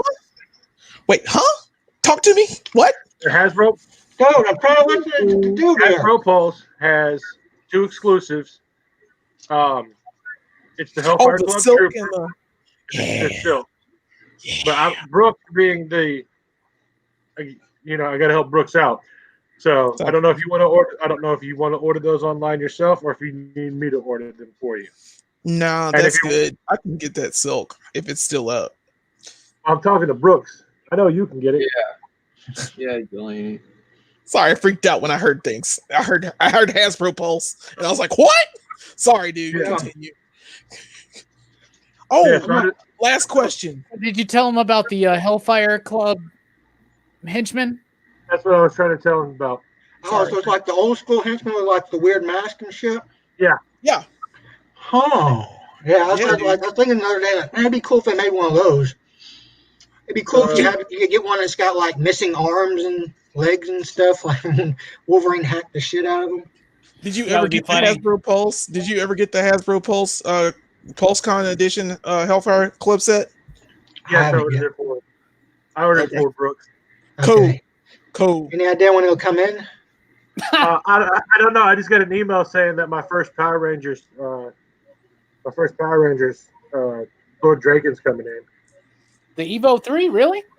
Yeah, I bought one too. Already? Damn. Yeah. There's the Hellfire Club. Hellfire Club. He's clean. So I'm gonna get me one. $14.99, dude. yeah, You're gonna have to buy 3 of them, man. Yeah, you gotta get 3. At least. 3. Welcome Didn't everybody the to Reavers start out PCP as like a bunch of Backchat. Hellfire Club goons? yeah, Yeah. that's where they came from. They were the ones who got hacked up by Wolverine too, weren't they? Mm-hmm. And then That's true. that is the Silk and the new. All right, y'all. I hate to interrupt real quick, but Oh. welcome to PCP Backchat. Dylan, what's coming up on your channel tomorrow night, buddy? The After Hours Horror Fest, my brother. Yeah, you know what we're talking about tomorrow night? Kinda. I'm thinking of some ideas. I'll let you know in the morning or tonight. Yeah, In the morning. definitely got to let you out there in the PCP Army know that if you're missing the shows on Dylan's Comics on Saturday nights, you're missing half of Horrorfest because it all continues. Dylan's been hosting these great conversations about horror films. Last week, we talked about our favorite vampire movies and our favorite werewolf films. Mike was there. Brooks was there. We had a grand old time. The week before that, we had a grand old time. We're going to have a good time tomorrow night on Dylan's Comics. So be sure to sub up. Link in the description below. PCP Army. Let's support our fellow member of the Excitable PCP crew. That's right, everybody. That's who we are. Station. Anyway. God damn it. Yeah, Mike comes up to me the other day and he goes, I'll tell you one thing. I fucking hate it when Jelani does Sax Man. It's the best. It's the best. Hey, we got Perry in the house. What's up, Perry? Perry's got something interesting coming up on his channel to celebrate horror and Halloween time. He's going to be doing a movie reaction a day, a horror movie reaction. That sounds super cool. I'm excited to check those out, Perry. Have you watched Near Dark? Good luck finding it. He'll sell you his for $200. Comment of the night. And thanks for everybody. I know we didn't really spotlight your comments during the movie review, but now we're interacting. But I just really, I'm fucking fascinated with this film. I apparently like it a lot more than you guys do. Okay. I liked it. I gave it a No, 4. I feel like I should have given it a 4 or 5, but the ending, it's just it doesn't. It's just not. Yeah, perfect. you get what I'm saying, though. It's just as convenient as killing the sire. Yeah. It's just as convenient as the ending of The Lost Boys. Bro. Man. Oh yeah. Oh yeah. It's like every movie, though. You can pick something out like that. You know what I'm saying? Hell yeah. Oh yeah. Comment of the night went to David fucking Hatch when he said, I thought Near Dark was Brooks's autobiography. Always referencing how Brooks doesn't like to be in the light. Cute. I want to be in the light as you are in the light. Okay, so bruh, with the movies, Hey, what's the Heat Celtics score? Anybody? the Heat lost by like 20. Seriously. No way. Yeah. Station. What the fuck happened in the second half? Jesus. That's what. With your Get Blu-rays, tired, man. I thought we were doing the Dead franchise like 2 weeks from now. So I thought Reanimator was next week. So I was off on mine. Usually I would have watched them faster and get them back to you. So I'll get on that. Yeah, because you got two people ahead of you, buddy. No, I know. I'll get on that. I'll try and watch one in the morning and bring it up to the shop for you. I watched Dawn today. I watched Dawn today. God. I watched it yesterday. I told you that, didn't I? Yeah, you did. I fell asleep watching Night of the Living Dead on Wednesday night, but I fell asleep with like 10 minutes left. Yo, me Oh, too. the best part.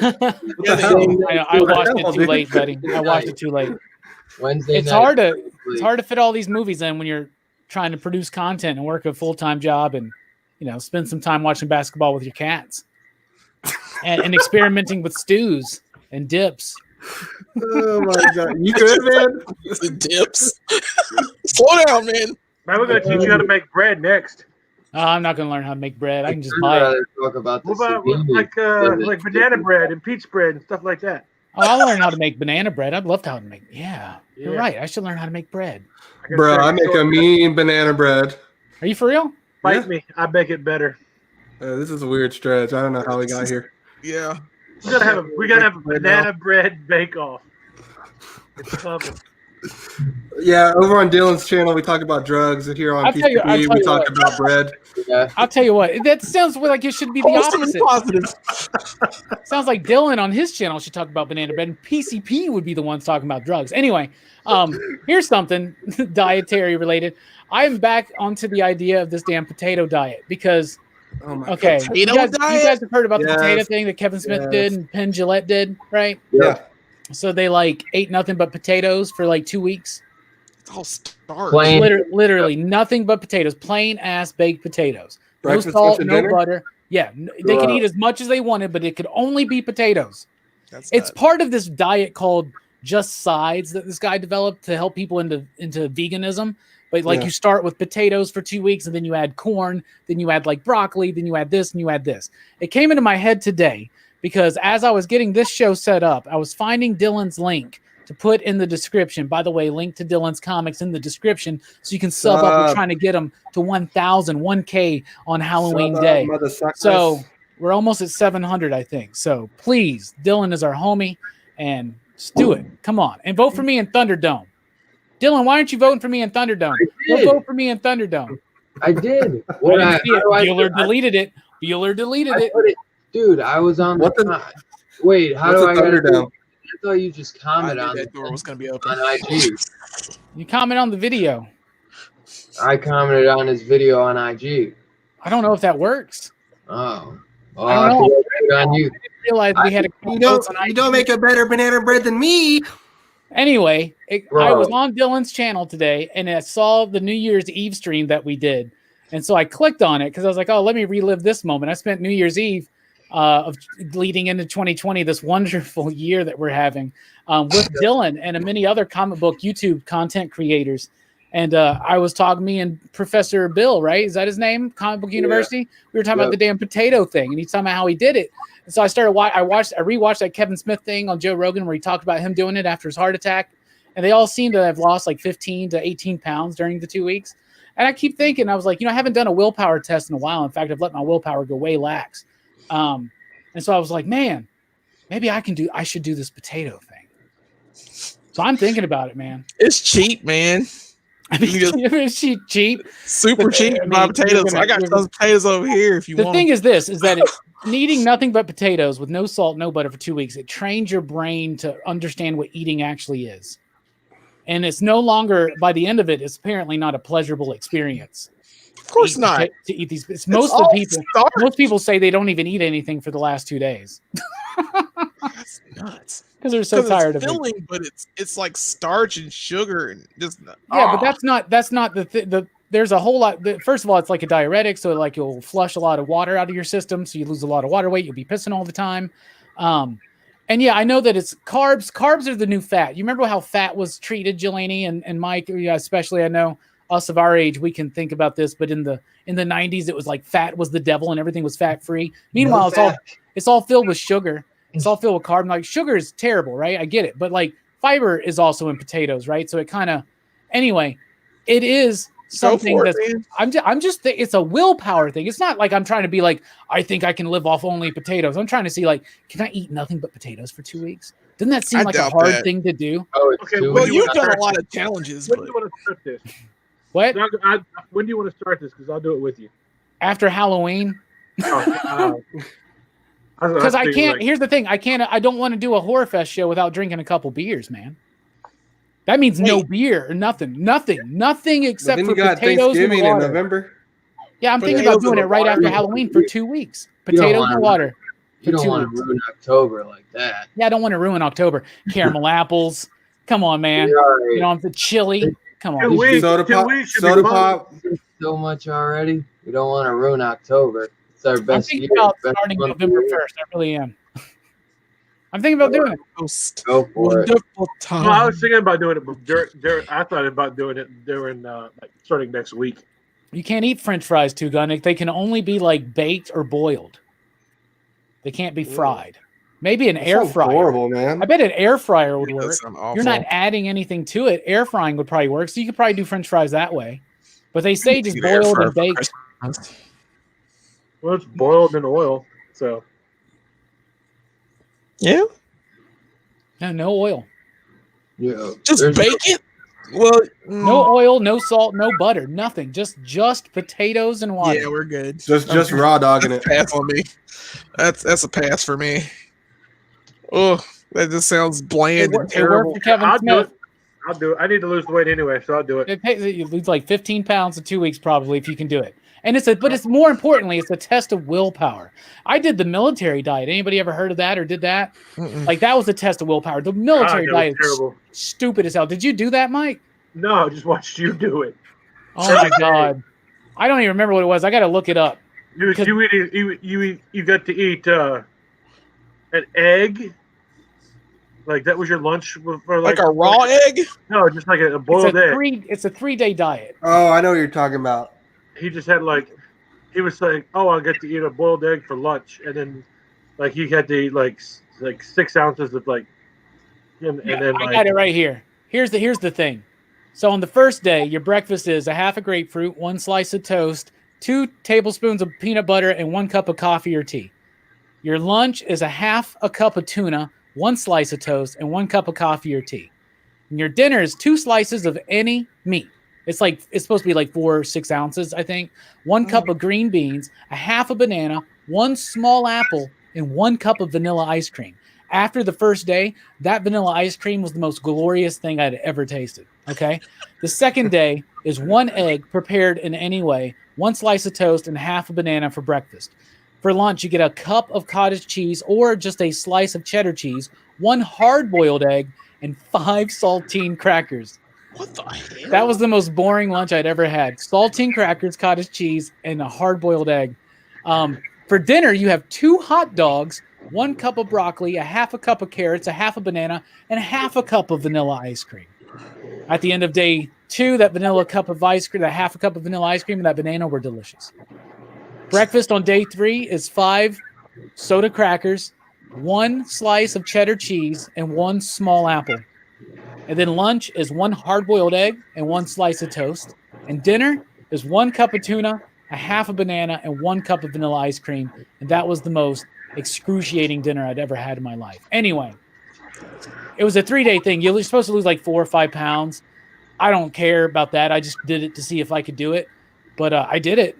Apparently, Mike remembers when I did it. But yeah, it was like such boring shit to eat, right? It is boring shit to eat because I'd have steak that first day. Robbie did it for more, but you did it for more than 3 days, though. No, I just did it for the 3. No, you did it for almost 5. You did it for almost a week. You did it longer than 3 days, yeah. Because you started on a Monday, and you came back that Monday, and you were like glad that's over because of because Sunday was your first real meal. So you did it for almost a week. I remember doing it 3 days because that's the program, but whatever. Sure, Mike. I guess you know better about my life. Well, that's what I remember you doing it for more than 3 days. I've done other things though. I've gotten rid of certain meats. I've gotten rid of meat completely for years. Mm-hmm. I've done all kinds of crazy things. So Yeah. I just do it as test willpower, man. What? He's a crazy guy. Yeah. All right, let's talk about some pop culture stuff. Weren't we? Is food pop culture? What do you want to talk about, Jay Strick? I don't know. I want to get Brooks involved. He's always dropping knowledge on me. Did you read that Mega Man 2? He's sage like. Was it good? Yeah, I thought it was all right. I mean, there's definitely a different backstory to this series than the originals. So it's not it doesn't. I mean, it's Dr. Light, Dr. Wily. It's not building on like any past continuity. And like there's a reference to this. Apparently, there was a war between machines and humans back in the day. Yeah. And it seems to be they're trying to go like a little darker, a little more emo with it.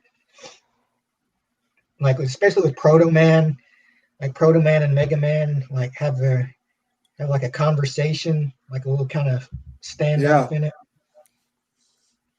So yeah, I'm interested in this Mega Man series. See where it goes. Hell yeah, man! Do they have a Dr. Wily? Yeah, Dr. Wily's in it, but he's not the villain yet. Like he's presenting himself as like someone who actually wants to be like a servant to the robots. He thinks the robots are a superior form of life, kind of, which is odd. Okay. But he's that like might that just dude be a front Battlestar too, Galactica. So we'll see. Yeah. We'll see, Smithers. I didn't read the second issue because I was confused by the first one. So, but I did have a comment. Same. Someone was like, "You didn't cover Mega Man," so I'm glad that Brooks covered it for us tonight. It's all done. I'm coming up with a 5-year comic book plan right now for Near Dark. I'm gonna cross over with Blade. Should probably do that, man. I got a 5-year plan for banana bread. I got a 5-year plan for potatoes. Who's with me? Also pass. No way I'd do it for that long. Can we please? Go ahead. PCP is now a food channel. No, it's not. I don't know, chat. What y'all can throw some questions out. You got us all here. We're all pop culture connoisseurs and commentators, and hell, philosophers. Philosophize. Let's philosophize. I like the Rangers behind you, buddy. We were going to do Adventurous Food Friday there for a while. We were going to remember we had James coming in allegedly going to do some cooking specials on some of the. You're talking about the earliest days, man. Yeah, but I'm saying like we as pop culture we included food into that. I still have another YouTube channel with no videos on it, but it's called Junk Food Junkies because we were going to do like food review, like junk food reviews over there or whatever. But just fuck that, man. Don't have time. I mean, we've done a couple cereal videos, and we've done 2 cereal videos.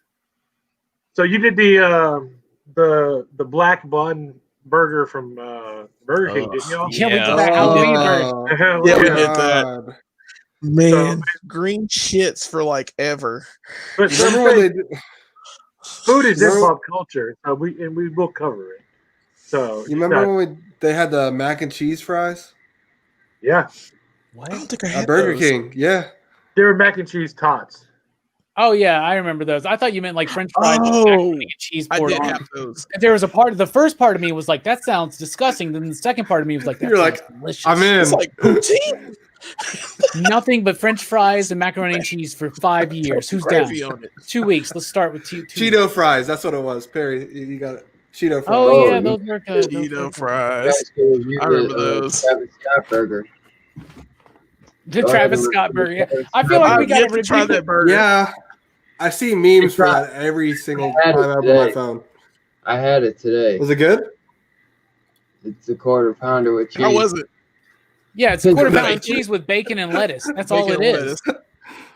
Dude, So yeah, it was That's all good. it is. I hate and I don't like their shredded lettuce on it. It's disgusting. Oh yeah, I hate Yeah, they shredded got that Wow. shredded lettuce. Who puts shredded lettuce on a burger? If you're at home, do you put shredded lettuce on a burger? I don't put lettuce on my burger at all, let alone shredded lettuce. And if I I did, do, but put lettuce, it's got to be leafy as fuck. It's got to cover the burger. Yeah. Once again, we're back to food. Not to change the subject though. I just saw that this Power Rangers Lightning Collection, the Lord Dracon, that figure is sold out now. It finally sold out. It's finally sold out. It was not sold out for all day, pretty much. So everybody, $50 action figure. God damn. Yeah, but it's got all this extra stuff coming with it, man. That's pretty deep. It's not that much. Oh, it comes in a nice box. Got some too. lightning effects and 3 Ranger helmets. it's a high price for the toy. I would It agree. comes in a nice box. Are you Like really $30, I would buy it. I'm But breaking I that did box buy it. open too. I did buy it for 50, so it's whatever. Fucking I bought it. The Omega Ranger from goddamn SPD came with its own fucking little unicycle motorcycle thing. Yeah, that is cool. You know, so he comes with a base. So does it light up? It doesn't light up or nothing, right? No, I don't know, man. it's Yeah, just because lightning. Zordon lights up. That was only fucking 30. So yeah, this is overpriced. They're fucking us.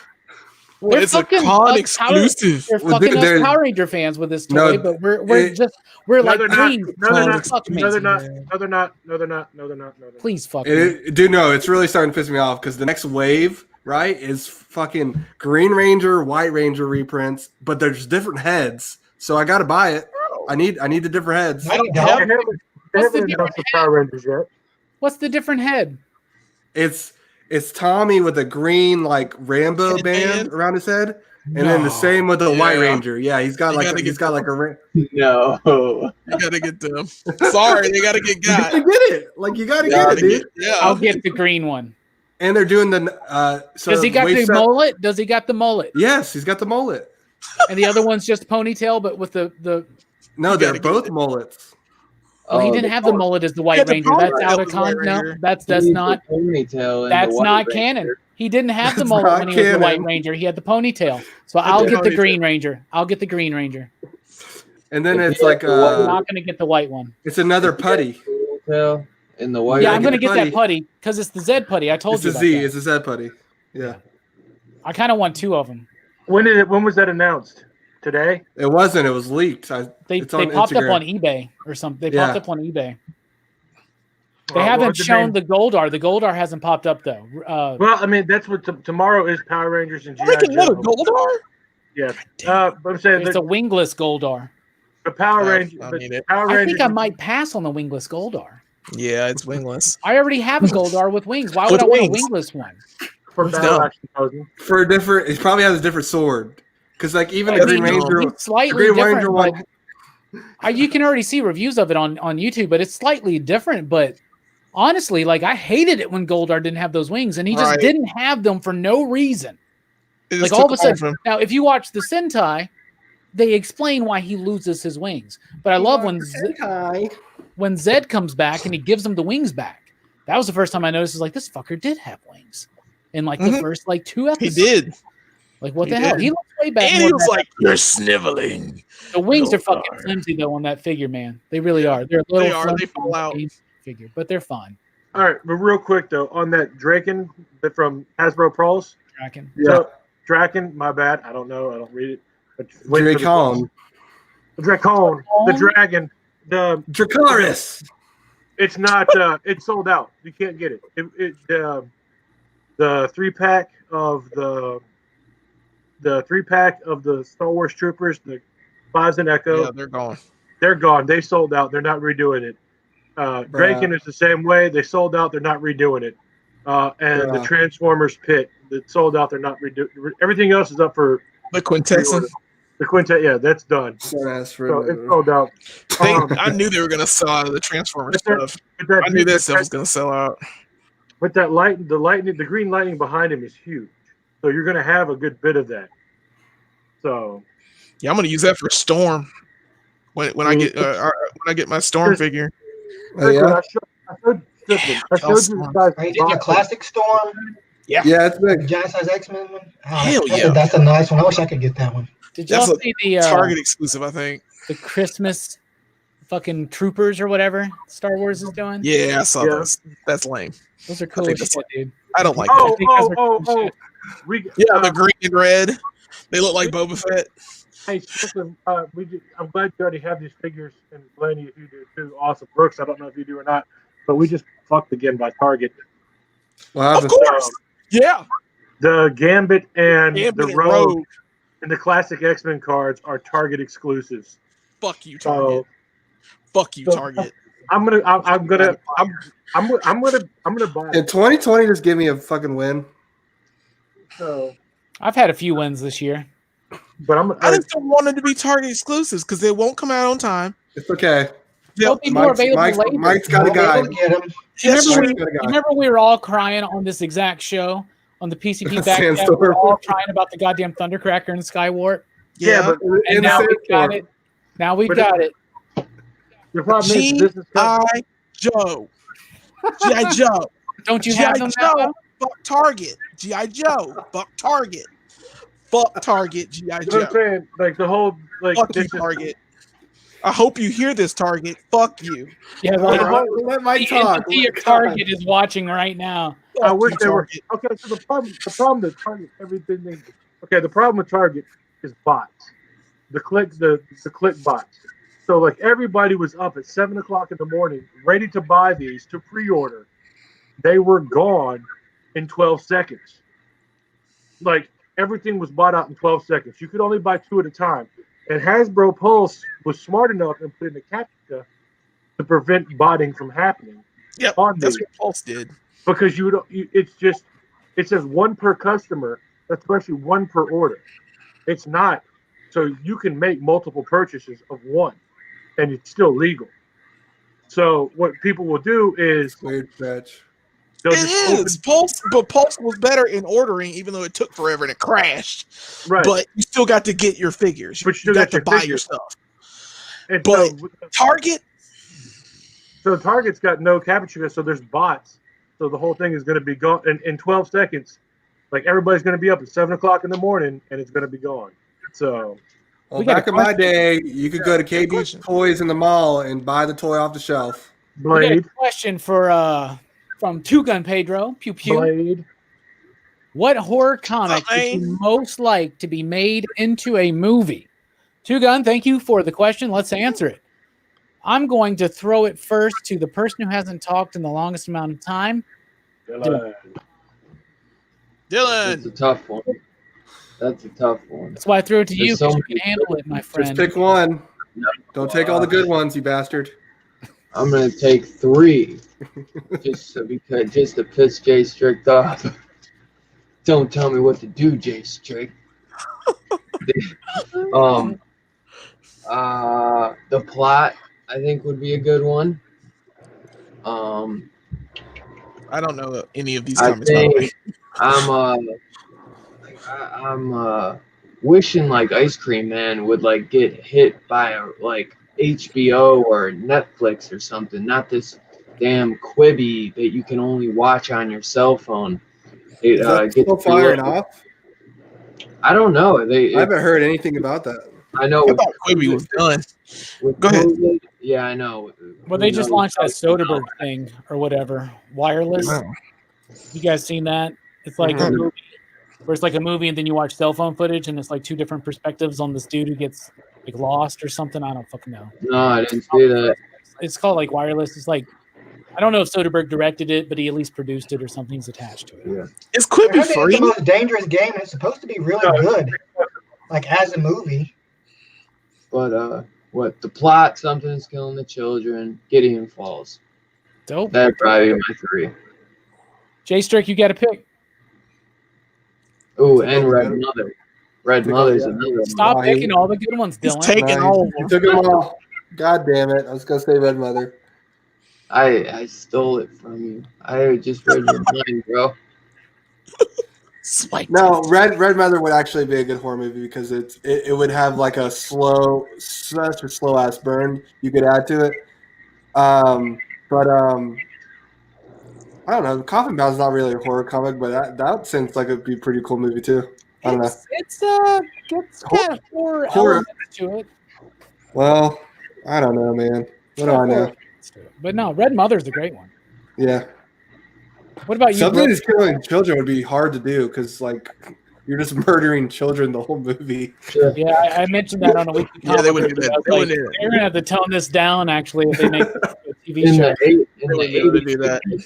80s, they would have done it no problem. But And Oh, now, yeah. I just Now- watched Dawn of the Dead today, man. Ken Foree fucking blows down them fucking children, just mows them Oh, I down. know. Golly.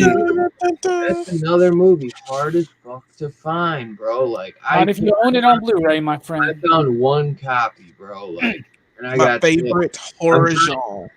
Just watch the Snyder Cut. that. Perry Comics says Red Mother has the slowest burn possible. Haha. I'm loving it though. A lot is actually happening in 8 issues. David Hatch says Spooky, the tough little ghost. Well, thank you, David fucking Hatch. I just got to say you're a fucking nerd. Anyway, I saw a commercial with the Casper in it the other day. did you just say the Casper? I said Casper, like from the movie Casper. I thought you said with the Casper. Like, oh, so Casper's now gone to the status? He's Well, Justin, obviously he should. He just hasn't yet. He's like he's Batman. Justin Timberlake in The Social Network. Dropped the V. They need to make a Casper like on Netflix. That would be good. I mean, because they did. What's her name? Sabrina. It's the same. It's the same comic book label, isn't it? Like Sabrina and Casper and someone else. Oh, Brandon. And They- Casper's done by a different company. Okay, but Casper they can do Casper, like make it kind of spooky. I mean, or- that movie with Bill Pullman and Christina Ricci's fine. That's a good it's movie. okay. That's It's a good. good. That's a good fun a good kid Halloween movie. family film. I was talking about like if you're gonna make it that dark Do you and think we edgy, need a film, dark and edgy version of Casper? Casper, the It's friend. called Casper the Friendly Ghost, bruh. Yeah, Casper the edgy ghost. yeah. Is that your pick, Jelani? Is Casper? I'll go with Casper. Yeah, I'll do it because I haven't read anything else. Was that going to be your pick, Brooks? Was Casper? No. Okay, but I didn't Jelani's steal pick it. is Casper. He mentioned Casper. He didn't So that's say. your pick is Casper. I would pick Casper. Okay, Yeah. and you Like want a more edgy. You would do Adult. an edgy version, adult version. Well, not an adult. Well, kind of. You Yeah. want- Yeah, it's like Casper meets Game of Thrones. No, Yeah. it's too dark. No, you want it on the same level as Sabrina. Okay, Like Sabrina as a witch. I got you. You know what I'm saying? Riverdale, You get it? Sabrina. Yeah. Yeah, Casper, Casper gets a girlfriend, then he finds out it's like his sister. she's the Yeah. one that murdered him. Yeah. Or he dies. Yeah, yeah. However, he's tied to his death. What about you, Brooks? Yeah, when he was an adult. What, Yeah. what- Sabrina What? pregnant. These fuckers have quit fucking talking over me. God damn. Brooks? What horror comic would you like to see adapted? I think I'd like to see a Son of Satan, like Marvel's Son of Satan. Like if they actually went like super dark with it, like Do you know that? like show like the darkest aspect of the Marvel universe. Bruh. Like, have like all the like Mephisto and Blackheart and all those guys in it. Bro, are you aware that there's a Hellstrom TV show debuting in a few weeks on Hulu? I was not. Oh, really? Yeah, they actually just released a trailer this week. I covered in the weekly pop culture wrap up this weekend. But yeah, you've got your way, bro. They're doing it. It looks dark. It looks horror. It looks interesting. So yeah, It's like they're getting ahead of me. Hulu. yeah, right, that was a good. I was like, Brooks isn't aware of this thing, is he? I bet not. How so? Because nobody's been talking about it. Yeah, it's a You know what I'm TikTok exclusive. Yeah, I haven't seen any ads or heard anything about it. It's a Hulu thing. Do you have Hulu? Fucking Hulu. No, I don't have fucking Hulu. Jesus fucking Christ, all these fucking services. Yeah. It's all You got Amazon media. Prime? You gotta watch this on Amazon Prime. That's Oh, you don't have Hulu? You can't watch it. You have Hulu. God, y'all broke Y'all Brooks, are man. right. You just You're get a so ride, free That's what you trial. get for trespassing in Burma, young man. What the What the fuck, fuck? mate? What the fuck, mate? We don't have Hulu in Burma. Oh shit! What about you, Mike? I still believe. All right. So all this Casper talk. Oh God. Did you like Wiki's Casper origin? No, I was gonna say Afterlife with Archie. Okay. Oh. Yeah. So there you go. So, That actually be You can do actually, You can do that. that'd actually be cool. My second one is Think. I think that would be really cool. Would It's, you it's, Sink? Yeah. Think. That'd be Yeah. terrifying. and then God. Yeah. because having that van drive around the whole entire time. I know, and all those costs. Snatching Yeah, people up, snatching people up randomly. If you haven't read Sink, you really need to. And then my third is the Becky Clooney story, Southern Cross, about the moon. You remember that one or not? 2016. I remember that one. Yeah. I do remember Southern Cross. I saw that. reference. Yeah. That'd be a cool. That would be a cool horror one to watch. But Two it's not guys really. said something. I was going to say sorry. Something would be killing the show. It'd be hard to do on live action. So, but his Hill House. Kill a lot of children. One of the What Hill Hill House House books, maybe. Maybe. Thanks, Mabel. Archie versus Harvey Comics. Casual. I want to see Thanks, David. Basket full of heads and die. We go to see Batman Who Laughs. He's like a horror Batman. Maybe something like American Vampire. Jesus Christ. Brooks got What? that hula hoop. I don't get it. I don't. It's a Hulu thing. You guys have all picked some really good ones. Oh, Robbie, tell us what yours are. now I kind of get it. I'll throw in. How about like an Animal Man series based on the Jeff Lemire interpretation, where it went a little bit more Bruh. the Yeah, that'd horror be cool. aspect of it? That could be cool. I really like the Afterlife with Archie idea. That's really, really strong. Really strong. Didn't make it I too think popular. there's a comic book by Image from a few years ago called Infidel, which I think is one of the most dramatically effective horror comic books of the last 20 years. That's high praise. Infidel is not appreciated enough. But my number one pick, out of all the ones that you guys haven't mentioned, would be These Savage Shores by Ram V. Yeah. Right. And Yeah. Sumit Kumar and Vittorio Astoni and Aditya Bidikar. That book is beautiful, it's elegant, and I think it's just rich and rife for an HBO adaptation or something like Wow. that. I think it would be These Savage Shores is one of the best of the last few years in comics. And I also did a second Dylan with The Plot and Gideon Falls. I think those would be amazing as well. So thank you for the question. And the Hill House comics would be really good. In particular, I think the one that would work best for me, I think the one that would have the most audience appeal would be Basket Full of Heads, like Dylan said. But the one that I would be more interested in checking out would be Dollhouse Family. Yeah, I was going to say that too. Yeah. My That favorite would be creepy as fuck. after rereading them and reabsorbing them, my favorite series has actually turned out to be the Low Woods. But I don't know if that would translate very well onto the big or the small screen. Whew, that one would be freaky. Yeah, it would be. Those are some good answers, though, y'all. Go deeper in on them sinkholes. Man, I remember Infidel. I just looked the cover up. I was like, why did I not remember this one? Look, yeah, that one was freaky. I only got to read the first issue of that, but that'd be terrifying as a movie. Mike is going to be our official comment reader now. Shy Town Bud. Halloween thumbs up emoji. I like that, Mike. Thank you. Who What was that happened? What else? man? Who Huh? just did What that, man? What? What? It's delaying hear me? off camera. Welcome to the awkward pause of the stream. What are y'all talking about? Stuff and I things. still think we need to do the drunk Mike reads comics thing. I think that would be fun. Do it right now. Get drunk, read some comics. Tell us what you think. Do it now. Yeah, do the Morgan Freeman. Yeah, prove it. We haven't I said don't it have all any- night. Don't have any alcohol. Prove that you read comics. Prove that you watched Near Dark. Yeah. Everything you told me tonight came from Wikipedia, man. Yeah. I know Prove because it. I read the page too right before. I'm just joking. I'm just joking. I really appreciate Mike joining us tonight.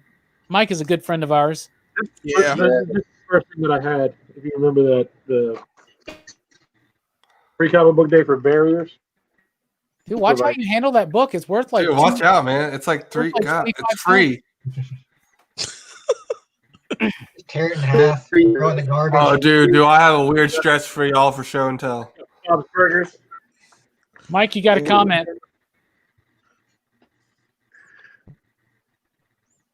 Read it. Harry young Comics man. is just Golly.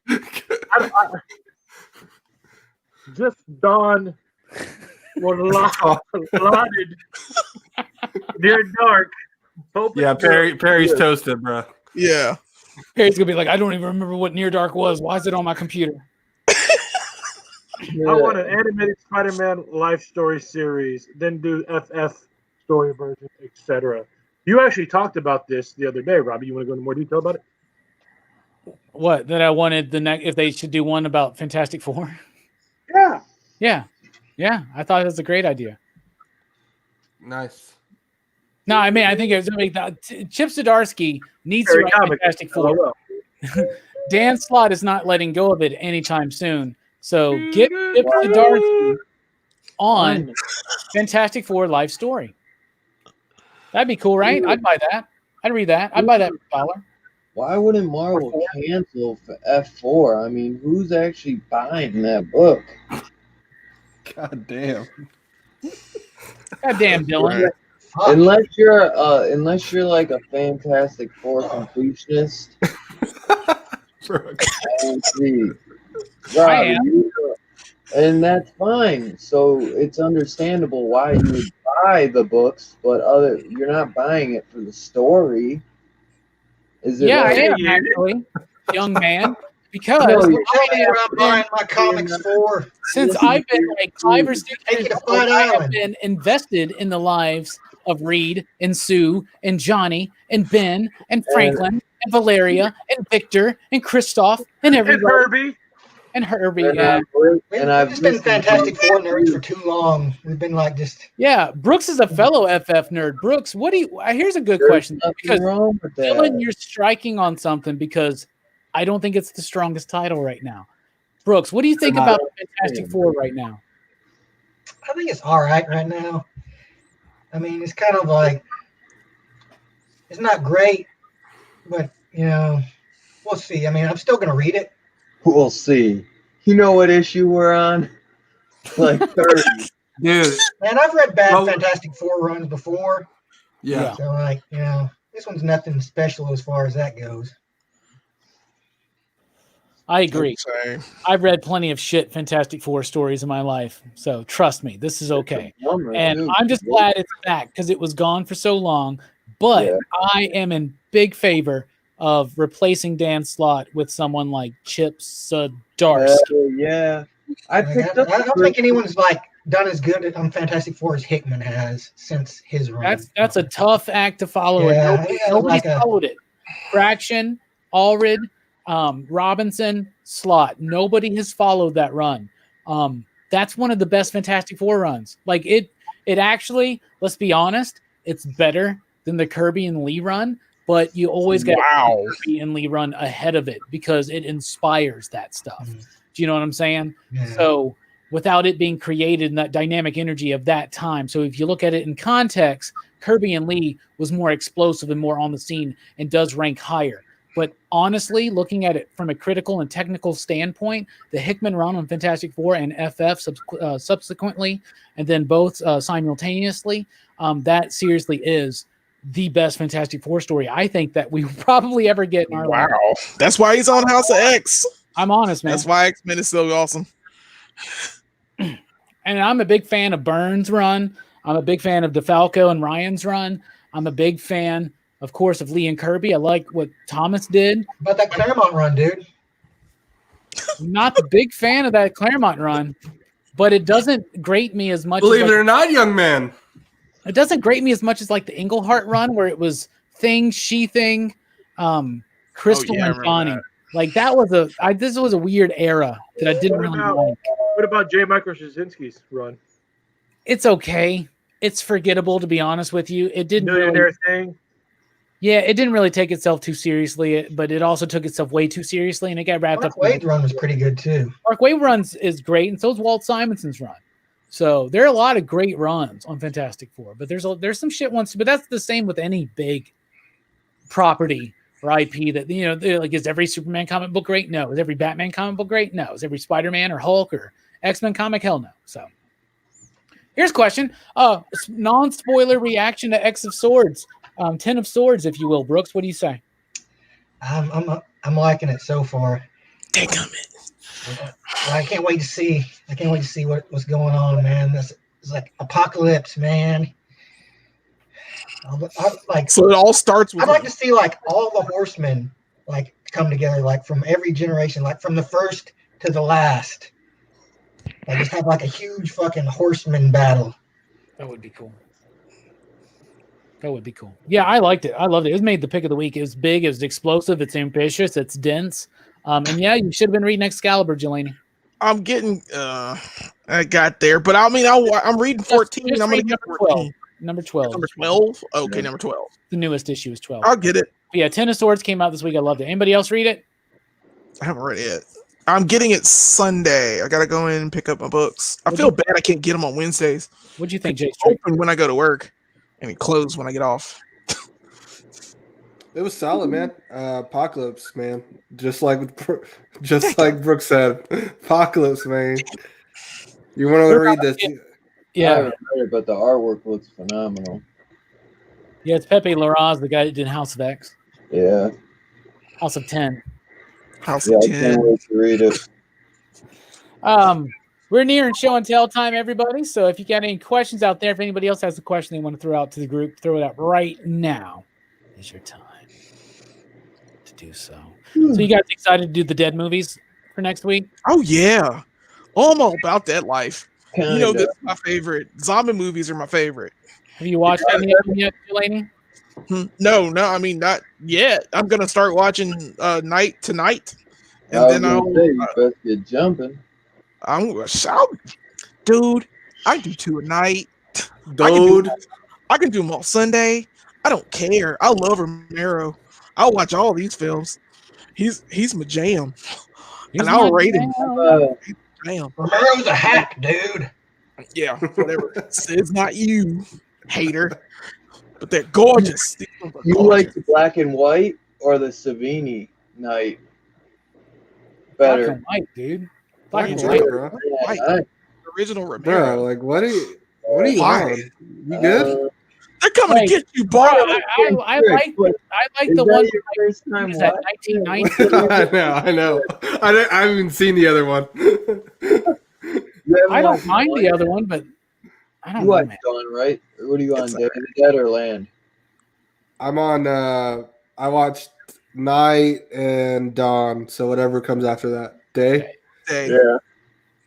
Yeah. Night, Night and Dawn are phenomenal. Day is what I'm on right now, so you got to get to cracking on that, buddy. Please. Yeah, I'll get. Brooks to you on needs to Monday. watch it too, man. Okay. Jeez. Who's Brooks? You people just need to go R and forget it. Delaney. I watch it.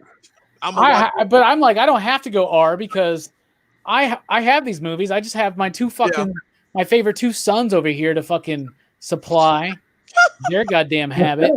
Get the R, and you'll be fine. Just rent them off Amazon Prime, $2.99 each. Bruh, I ain't paying for it if I can watch it for free. Actually, Night of the Living Dead, you could probably watch on YouTube because there's no copyright on that movie. Night of the Living Dead is free on a couple things. It is on YouTube. But, I have never watched that film, and I've owned so many versions of Night of the Living Dead, but I've never seen it look as glorious and as beautiful as that Criterion Blu-ray. Oh my it's gorgeous. God. It is gorgeous. It is gorgeous. Yeah. I can't believe what they did to that movie with the way it looks. Holy cow. Johnny? It's like a winder. We got Buckaroo Banzai on YouTube now. Mike? Buckaroo Banzai? Hell yeah. movie. Let's do Buckaroo Banzai for the They're first both on YouTube for free. Let's do Buckaroo Banzai for the first movie review of 2021. To make it hear better and stand out with it, right? Robbie, it's going on. I love all the Romero Dead series. 2 Guns Pedro. Yep. You better pick it up on Blu-ray. When we're gonna do Logan's Run, X of Swords or 10 of Swords. already has hardcover collected edition pre-order available on Amazon. Really? Are you drunk? I am on that. I'll Robbie. get that.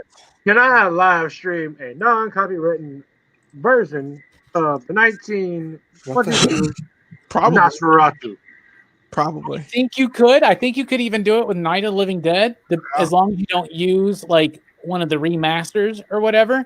But I honestly don't know. I'm not a lawyer, especially a copyright fair use lawyer. But what I would say, Barry, is fucking do it, and then you let me know. Anything that is copyright free, I can't remember what it is. I think it's like 1924. Anything before 1924 or that's not copyrighted, even if somebody went back and like if you went back and digitally fixed something, it's still not copyrighted. You can't copyright that Oh yeah. because it's uncopyrighted. Remaster it, really?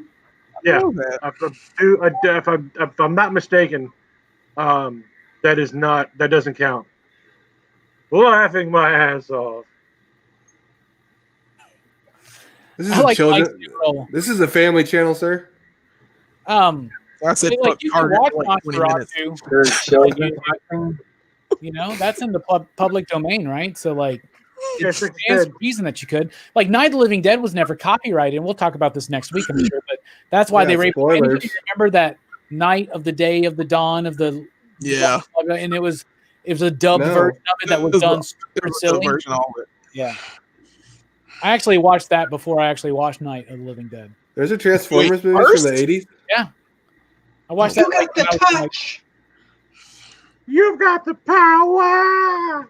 Yeah. Mike. Arminio says, would you do a movie review of the 1980s Transformer movie? The one where Optimus Prime dies? Spoilers. Wow, And dude. Megatron becomes Dude. Galvatron. Spoilers. Dude.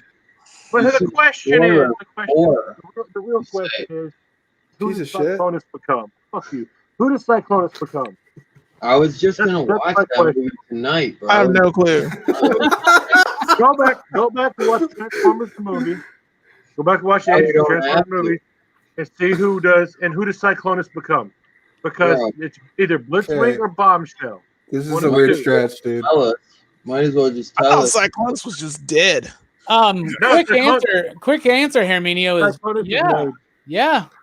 When Yeah. we gonna do Logan's Yeah. Run. I would love to do I that. want to movie. see Logan's Run live stream. Yeah. Yeah, he 2020 said, would you do a review of the movie, not would you spoil it, young man? Yeah. Like maybe Herminio is like I'm on the fence about watching this film. Don't Sorry, worry, Perry. If you don't hadn't worry. seen that movie, I just ruined it for you. don't worry. He gets better, just not in the movie. But so I'll write it down. Already for next year, we got Buckaroo Banzai and we got Transformers. And Logan's Run. We'll put Logan's Run on a poll. Are these good movies? Oh, we got to do Logan's Run. So far, they're all good, and I like Logan's Run. I don't want to plan too far ahead, guys. Okay. I don't Because hate I Logan's gotta Run. let everybody in on a little secret. We need to do a sci-fi only, month. there's only one non-horror movie that we're covering for the rest of the entire fucking year.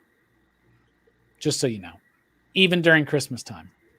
Wait, we're covering horror movies after, That means he's after That Halloween. means we're doing Gremlins. Gremlins. Dun, dun, dun, dun. Yeah, for Christmas we're doing Gremlins, and we're doing probably something like Black Christmas or Silent Night, Deadly Night. Okay. Deadly Night. And Okay. then- Believe it or not, young man, First Blood is a Christmas movie.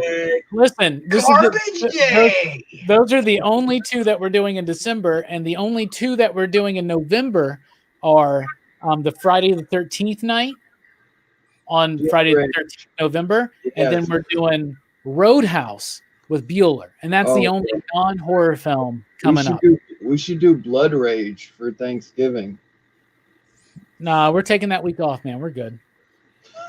Bruh. We thought about doing House of Yes because I'm Delaney doing it. Brooks I'm knows this, reviewing but it. like that's one of my favorite movies. That's his favorite. Parker Posey, man. Me Is and it Jay- me and Jay Gotta get start the house reviewing yes, Blood man. Rage. Yeah, y'all do Blood Rage. Y'all Can we watch do Yo, Tenet, please? we Are should not do, watching Tenet? We should Has do anyone watched Tenet? Yeah, but Bro, where's calm down. like you're gonna go to? I mean, I've been thinking about it, but I just haven't been able to have the time to go to the theater because I was thinking about going to the afternoon, like an afternoon showing. But I'd love to do Tenet. Like, of course, I want to watch fucking Tenet, but I want to see it in the theater. I hear it's confusing. I know, I'm Oh, excited. me. I know. Inception. I love it. It's Nolan. It's I Nolan. hear I want all of it. it's way more confusing than Inception, but I'm excited for it. Yes. Boys, you're up. Just Shut got up, it. Come on, Mo. Power through it. Jay Strick, you got to take No, over. I'm not rude. Escape from New York and Escape from a lead Should be a double feature. Escape from New York is awesome. Escape from LA is not. I just I mean, got Escape from New York. In Bruce? review. Bruce, easy answer? Yeah. We can do Yeah, it. yeah, we do a double feature night. Yeah. Yeah, we'll Those just spoil it. movies. Yeah. We're doing whole film franchises. Let's do it. Bruce You better Campbell. get- Bruce Campbell's in the second one. At least we can look forward to that. Yeah. You Yeah. better get Escape from New York on Blu-ray. It's Surfing Peter Fonda. I hated The Witch, by the way. Like the Witch with two V's. Robbie, That do you own Witch, Escape from New I York? like The Witch. The Witch is a really good movie. I'm really sorry like that The your Witch. lady gets a blood rage. That's a Kind freaking. of problem. That's a slow burn movie, which is awesome. Witch is amazing. Yeah, dude. One of my favorite horror movies. Mhm. Dylan, to answer your question, I don't have it right now on Blu-ray, so I should get it before it goes out of print. What you're saying? Yeah. Who's Dylan? I picked it up for like $13 on Amazon. I don't know how much it is right now though. Well, let me check. I just want to know. I also got to pre-order my Sandstorm. I just want to know why you already got the Sandstorm coming. Movies go up. Hey, can you get me one of those Hellfire Club? Mike, by the way, I'm bringing some Pops booze? Ups into the store on Monday or Tuesday because Pops are on their way out. Okay. So, Jelani, do you want a goon? Yeah, I want to go. Brooks, do you need a goon? Yes. All This right. is a weird. If you can get them, I'll get them. Man, I just get them. Oh yeah, I it's just get them. only $13 right now, Dylan. Yeah, they're I just cheap. get 'em- Is it? Get it, Oh, dude. sorry, what? After I bought it, it jumped up to 20, and I was like, "Thank God I bought it before it went up." So it goes up and down like every couple days. Right now, Amazon's like, your Prime membership includes video. Yeah, I'm like, yeah, I know that. Get some good shit on there. Plus, I needed Don't have anything with the I needed boys. to fill my John Carpenter collection. Oh yeah, I I'm need like, to watch dude, it, boys. Boys is really fucking good. fuck I just that. ordered it. I Yeah. just ordered it. Oh damn, They Live in Big Trouble are only 15. Escape from LA Really? is $30 right now. Oh yeah, They Live is 15. Escape I got from the Escape from LA soundtrack. Dude, I'm almost like, yo, I'll wait till that shit goes down because Escape from LA is like, it's fun to watch, but it's nowhere near as good as the first one. Black Christmas is 18 right now. Escape from LA is Dude, basically. they just fucking put Black Christmas in front of my face because I was talking about it in front of my phone. This is Yeah. the shit I'm fucking talking about, yo. Yeah. That's why you've been wearing those shades Yeah. all night. These aren't the Teen Dog shades. They do it. You can line your hat with tinfoil. Tenebrae's only 22 right now. I gotta watch Tenebrae again. I gotta watch Opera again. We got to cover Argento next year, man. You like That's light Suspiria. Oh my god! I've been on a whole I just like watched that last Argento night. kick anyway. I watched the serial last night. Dude, Goblin All right. go slaying that shit. Yeah, dude. I mean, I'm talking about both of them. I've It's watched. non heinous. When are we going to start covering more A24 films?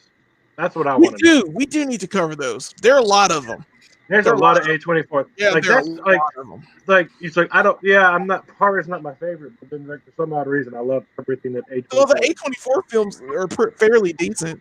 Who are you I talking heard, about? I heard Fantasy Island. I heard Yeah, because you haven't watched a a modern horror just- film. I can't even talk right now. When are we going to review these bad boy movies? Like, I don't understand. We're not doing Bad that. Boys, in there. the best. You mean like the highest Will grossing Smith movie of Walking Hard 2020? Bad Boys? Yeah.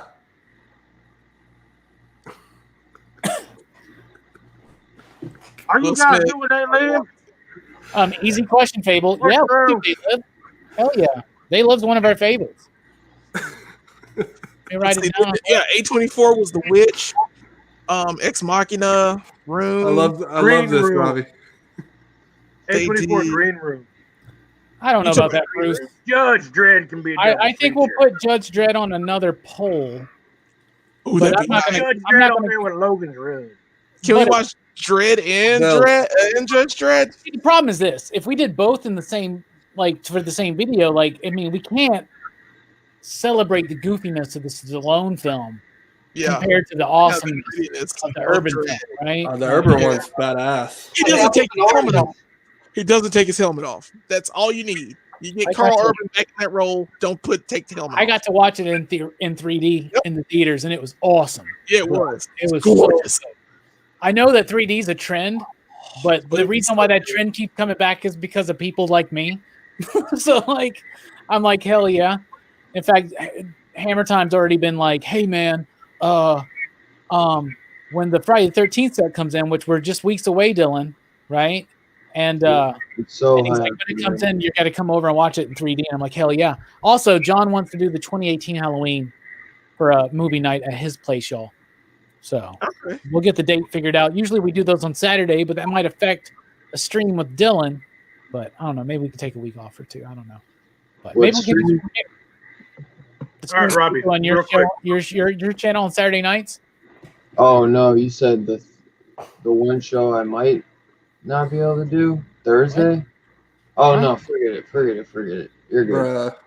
I thought our homie John invited us over to his house to watch Halloween 2018 and with his projector. Is what I heard. It's cool. Dylan, I hate to speak for John, but you are invited if you want to make it down to Alabama. I'm sure you're invited. Roll time, brother. It's only 8-hour draft. Yeah. For a 2-hour movie. Bro, y'all gonna lose Kentucky tomorrow. That Buckaroo Banzai's RoboCop. Out of P2 if you don't own it, Robbie. But what was I gonna say? Isn't one of the Horrorfest reviews on Thursday though? Yeah. That's what I'll be able to. What is it? That one's Salem's Lot. Yeah. I'll be good. The week of Halloween. I'm so glad we're not doing. I'm gonna just take off Thursday and then work Friday. Yeah. It's the week of Halloween. It's the only Thursday. There's I a had Thursday and a Friday. I had another homie tell me I need to watch Monster Squad. Are we still gonna do that? Yes. We can do Monster Squad if we have to add another day. That means we have to add a Thursday, or maybe we should do I don't know. I've never seen it. We'd have to add another day. Gotta watch this movie. I would love to do Monster Squad. Bro. We can on my channel. Do that on Dylan's channel. Yeah, let's do it on Dylan's channel. Saturday night. Watch Monster Squad again. Yeah, watch when it you want to do it, Dylan? When you want to do it? Yeah, we'll figure it out sometime in October. Yeah. And if any Saturday is cool for me. I was gonna say, are we gonna stream Halloween night? Because Halloween, I looked up and I was like, dude, please don't let me work on Halloween. And it's on a Saturday. It's on a Saturday, so I don't know. Are we gonna stream? I mean, unless you guys are going out trick or treating. I don't know what Halloween is gonna look like here. I don't know. I'm not beyond, I'm beyond the bar phase, for Halloween. But I don't know if any homies are having a party.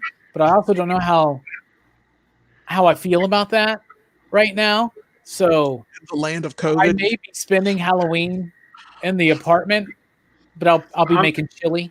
So I would be down because this will be the last night before I start my potato fast. Anybody? I'm down with hanging out with people for Halloween and doing the live stream. Hopefully, we can all get on one camera, and then with him. So I'm either stream or I'm watching horror movies, which I'm going to be doing anyway. So I'm just going to have a Ouija board that night. I'm down for Halloween. Summon a demon. I'll bring mine. I am down, Dylan, to do a Halloween stream if you are. Because I don't think I'm doing anything except for making chili and eating caramel apples before I eat potatoes. I want to do a Halloween ranking, so it'd have to be either on Halloween or it'd be the week before. So that's one I've had in my head, but I was like, I'm gonna hold that for Halloween or at least closer to it. So let's do that on Halloween, bro. I'm down. Hell yeah! And Halloween is the last. I think Brooks has plans though, because Brooks has like a seance ritual he has to go to. He sacrifices like the firstborn child. Maybe it'll be one of you. Ooh. All right, we're about to get to show and tell real quick, but before that, Jay Strick, tell us a little bit about what you think the magic behind Magic Johnson was. What? That was really random. It was magical. He was I don't even magical. know how to respond to that. Well, So what are he you is talking about magical. doing, Dylan? You're watching all the Halloweens on Halloween? Is that what you just said? Dude, I've watched like all the Halloweens already. I just like and You want now to rank them all on Halloween? now I'm trying to like hold out and watch them beforehand. I watched the original and I watched the 2018 one because I knew we were doing the review, which I was like, man, I'm gonna watch it again anyway. So I should have waited, but I don't know. Dude, I love those movies, man. So because Yeah, when dude. we did the review, I told Robbie, I was like, we should have done like the original and then the 2018 since it's supposed to be like the It's sequel. the direct sequel. I remember when we brought it up, I was like, no matter what, I was like, I'm watching both for the review. But I was like, Robbie, we should just throw it in there. You know, I was like, I want to kind of talk. It would be kind of fun to talk about them as a whole. You know, it's cool to talk about the one, but I want to kind of see what people think. 2018 is gorgeous. You know, It's like as if, that one shot. Yeah. as it being a 40-year-old sequel and kind of letting go of the other ones, which I love, man. I still love, like, Resurrection sucks. I still can have fun with it. You know, I love Curse. I love, like, Five sucks. The Mask sucks. I still think there's some good stuff in it besides the deaf Jamie stuff or the mute Jamie stuff. That stuff is horrible, but I like the farm stuff and like the farm kills. I love all of them. That's like I'm not a fan of the Cult of Thorn. I don't like that part. That's just me. Yeah. Oh, I understand. I still have fun with those movies. Yeah, I understand. Yeah. I get what you mean. Because he's unstoppable. It turns Michael Myers into an unstoppable force, and the Shape is a human that can do extraordinary things. No, Shape's a boogeyman. Shape's not human. Shape's a boogeyman. Shape's not human, man. In Halloween 5, when he like falls in the river and then he like sleeps for a damn year and with that old man or whatever, and then he kills the old man. There was a different version of that where like a voodoo doctor or witch doctor saves him, where it's not some just random old hermit that saves him. It's like a voodoo witch doctor, and he's like he's got like all this, you know, candles, and he's performing all these cantations to Michael Myers over that year, and he gives him the thorn tattoo. Like it doesn't just show up. And and the guy who plays Michael, he said, he's like, there's just so many things they did that didn't make sense. And he's like, he's like the doctor, I think they called him Dr. Voodoo or something. And they're like, they should have kept that scene in because it makes sense, you know, more like, you know, with the cantations and them trying to bring him back to life and giving him the tattoo. I guess the tattoo means like,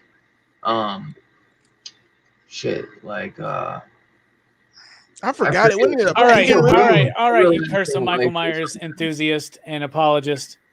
We gotta move on. It's getting late, everybody. Bruh, in Curse of Michael Myers, his penis falls off. It is a pagan symbol, though. It's time for show and tell. Room, dude. Yeah. It's time for show and tell. Jay Strick, you're up. Show us what you've got. Bruh. 2 weeks later. That's nice. I picked that up this week. This is really nice. Very nice. It's Jason's helmet. No, I think it's Rocky. Yeah. That Rocky. Cardenas. We got War Machine. War Machine, I gotta get behind. I'm so excited. That's gonna be the figure of the year if I see it right. I really do. We got this big ass Kingpin. Get him next week. Oh yeah. Can't wait. And all right. So I saw something about this comic book at Walmart. It's the Venom 25. Have y'all seen this? It's like yeah, I saw it on variant. Yeah, black. I didn't see it on there. Someone at the shop was talking about it, and it's like going for like $50. It's like $5 at Walmart. So I picked it up. I'm just that guy now. All right. That's my weird stretch of the night. Nice. I'm gonna start calling you Mr. Fantastic. You making so many weird stretches. Oh! That's my next Thing of album, the bitch. night. Well done. That's my next Good one, mixtape. Brooks. David Hatch thinks that we should do a live stream where we all wear Power Ranger helmets, and I should be the Pink Ranger. Well, I don't mind rocking a pink helmet. So My man. Two Gun says, "Open it, Strick. Open it." I'm good. I don't know which one he wants to open. You want to open the Kingpin figure or the War Machine? I'm open all of He's them. probably talking about the comic. Oh. It's in like a package with 3 other comics. All right. Leave Show it in and there. tell. Mike, the voice. Fuck, I hit the wrong button again. Hey. Show us what you got. All right, so this is Bam. Nice. Yeet, my boy. I sold my first edition, first print a long time ago. Whoa. So this. I can Noise. still pick it up for about $1,000. Was it still in the package? Yes, First edition, first edition, first print. Yes, it's like a $1,200 book. but it's not a hardcover. Wow. Yes, it is a hardcover. So I picked up these today. Hey. Nice. Hey, you Show got the, Fight get, Club the, Feed. get Edward Norton closer so they can see the penguin. It's got the penguin that says slide. Slide. So it's in there. So continuing with the, figured I would bring in some other It's things. also That I have. Tyler Durden. Spoiler alert. So a lot of people see these, but these have been out of print for a long time. I don't even know where the artist is. It's a friend of mine named Adam Sidwell. He did these back in 2010. Mm. But that's the Oh, cool. that's the one that he does. So you can it's under the 52 Bad Dudes. I don't know how much these are going for, but it's one of those. I've been trying to get in touch with him, but I haven't. So, and then his other Fight Club thing that he did was the Space Monkey, because monkeys get shot into space, and it was this big thing right Damn. there. And it's That's actually dope. and it's a two-parter. It's a two-parter. It's the No Turning Back Now. Wow. That's cool. Space Monkey. So, like, I was lucky to pick this out of it. So, back on the toy front, this came in a few weeks ago, but I finally picked up the Luke Skywalker. Nice. The skip. Yeet. Yeah. Cool. So, it's huge. Like, you got Nice. Oh, nice. Oh, is that for like the black figures? Dead yeah. Dick. This is the 6-inch. This is the 6-inch scale. That's nuts. I didn't even know they made that. Yeah. So if I take my beachhead, like, you can Wow. see the comparison of I this. didn't even know that was a thing. Like, why would they make that? Like, wouldn't you rather have his like X-wing? I would want an X-Wing, but that'd be cool to have for That's when he Empire. took down the Walker and Yeah, young man. Yeah, it's right here. The The cable. graphic Oh, cable. okay. Yeah. But I mean, it's That's got why- the landing. It's That's got the cool. landing gear on the bottom. It's the same, Awesome. and it's got the flaps are adjustable. So I'm incredibly jelly.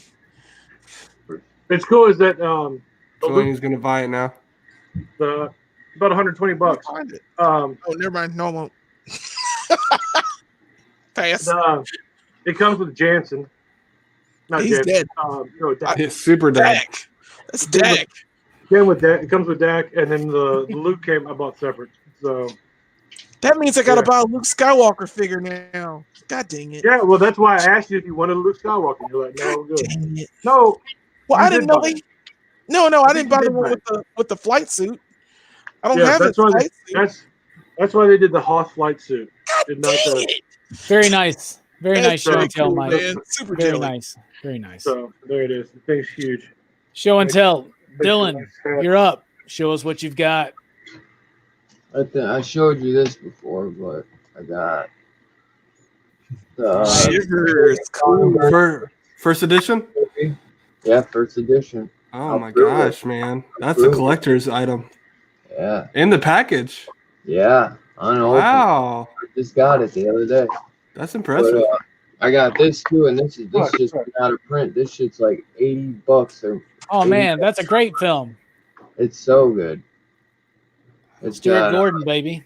Some of the dude since he died, bro. Like a bunch of his stuff is going like out of print. See, I don't have that anymore, man. That pisses me off. It's like $80 now. Dude, well, if you go on eBay, you could probably get it for like $50. But and then you could reverse the slipcase, so you could do either that one or the OG one. Nice. But bro, let me get that chain. And yeah, double chain, dog. You know how I do. But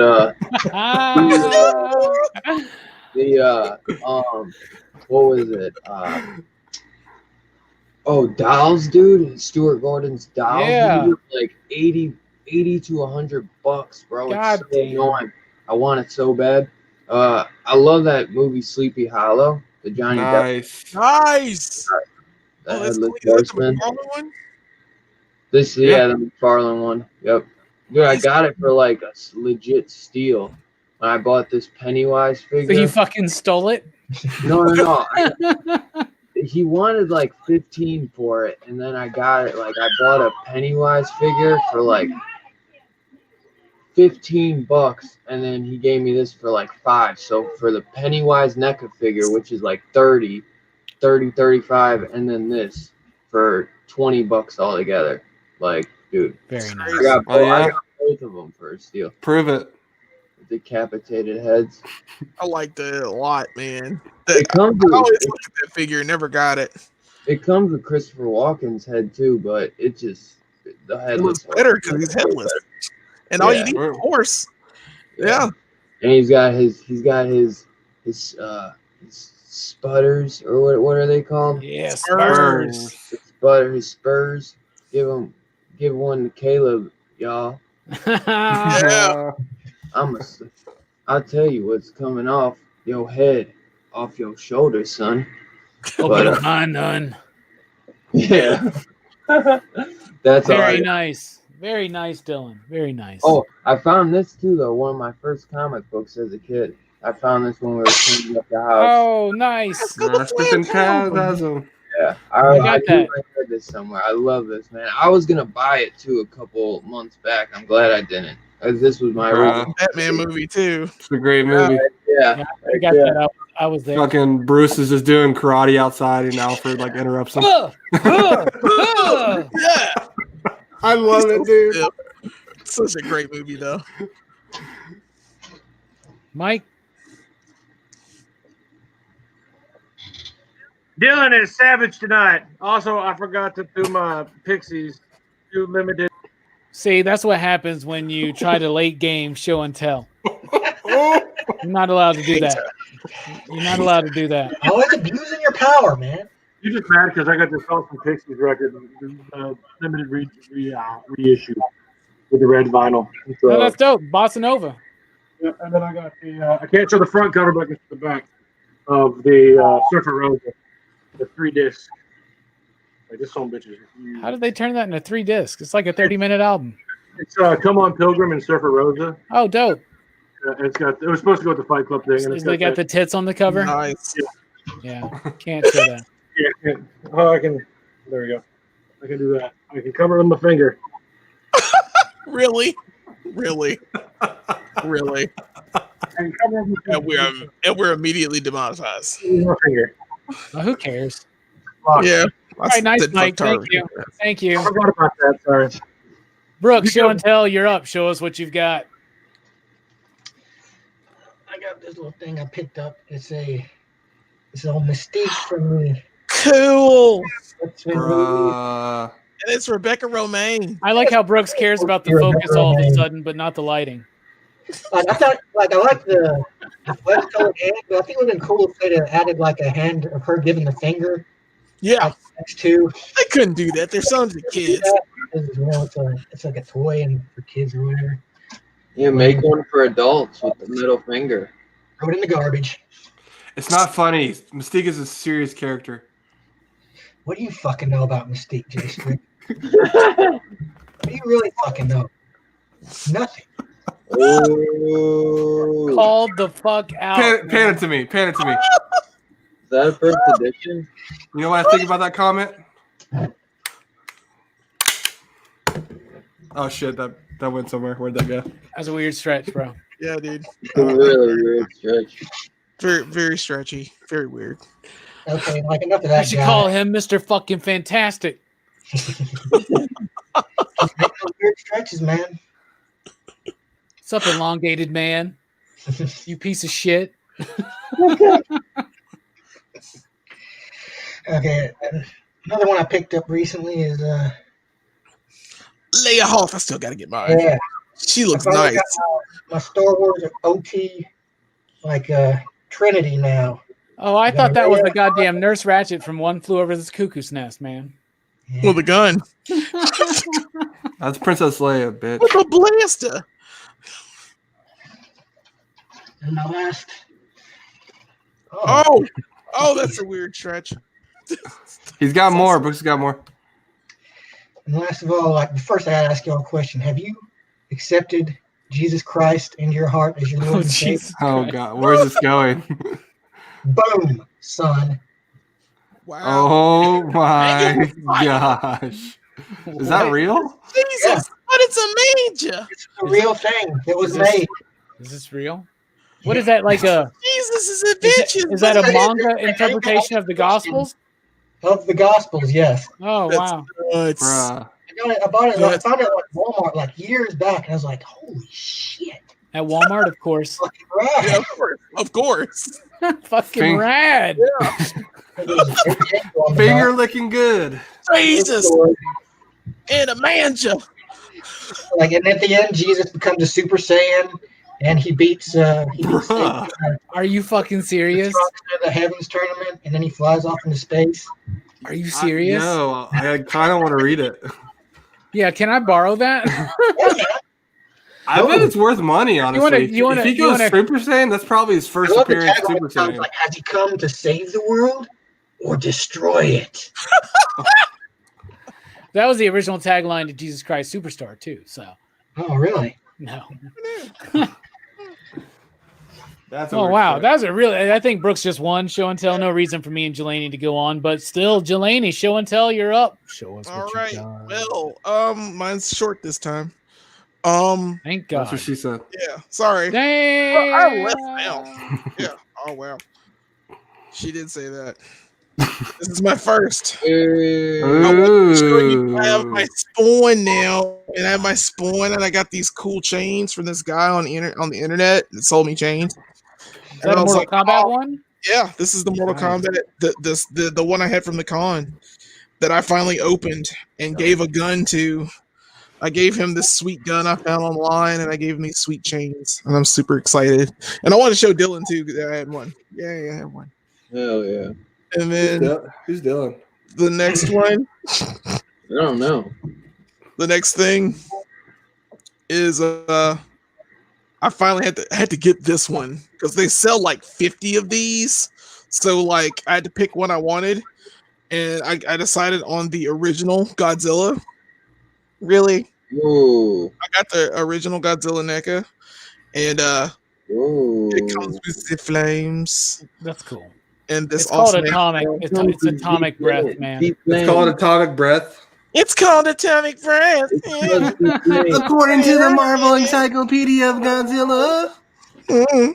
So I had to That get this to go with my King Kong. So I'm super excited about that. Oh yeah. I All still right, got a and then big Kong. next, I promotes the literacy, like Brooks say. So I read Infinity Gauntlet again. I needed to read my other books, but I forgot I had this, and I love this story. Yeah. Jesus Dylan in didn't that. show off any literacy or nothing. Yeah. My favorite thing about this is basically Silver Surfer like missing.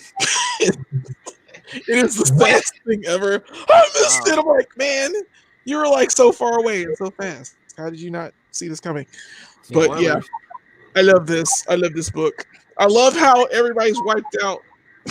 Oh, dude, he totally wins, man. He totally You know wins. the famous with the Infinity Gauntlet? Yeah, they dumped him down for the movies because this is where it is. Super Saiyan Jesus. Yeah. We were saying Jesus and Thanos. I'm like All a right. good nightmare to you. Third stretch. All right, and finally, since I'm done now, this is the last thing. Prove it. You're Brooke. done. Brooks. I opened it. Nice. Hey, I got mad. I got tired of looking at it in the box. Good for I'm And I you. was so like, proud of you, bro.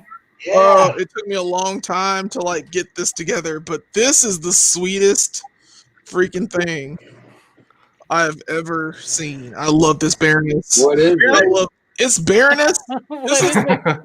this is the fuck target. It's Baroness and coil vehicle. It's a Who's motorcycle. Baroness? That's what you got to do with Roadblock. Baroness is You gotta from use the coil Matrix animated movie. Yeah, she's the greatest. She's the next No. greatest female next to From G.I. Scarlet. Joe, man. She's From Cobra. G.I. Joe, man. From G.I. G.I. Joe Joe, I villain. figured. He said I- no. I know Matrix. I don't know G.I. Joe. She's the sexy character in G.I. Joe that all the fanboys still love. So, in was their that the 40s. girl Oh, I still love her. Channing Tatum was married to in the movie, in the shitty movie? Yeah. Yeah. Me and That was, Jelani met a Baroness cosplayer once. We took pictures. Remember in the action figure display? Put Yeah. her foot on my throat.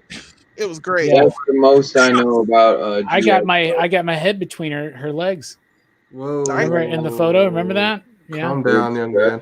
That one, but I have the pictures and they're bad photos, and I'm mad that back then all we had were those little disposable cameras. Yeah. So we had to take disposable camera photos. Oh, it was terrible. And when I got those photos back from Baroness, I was like, no, it looks horrible, because like she was in a box.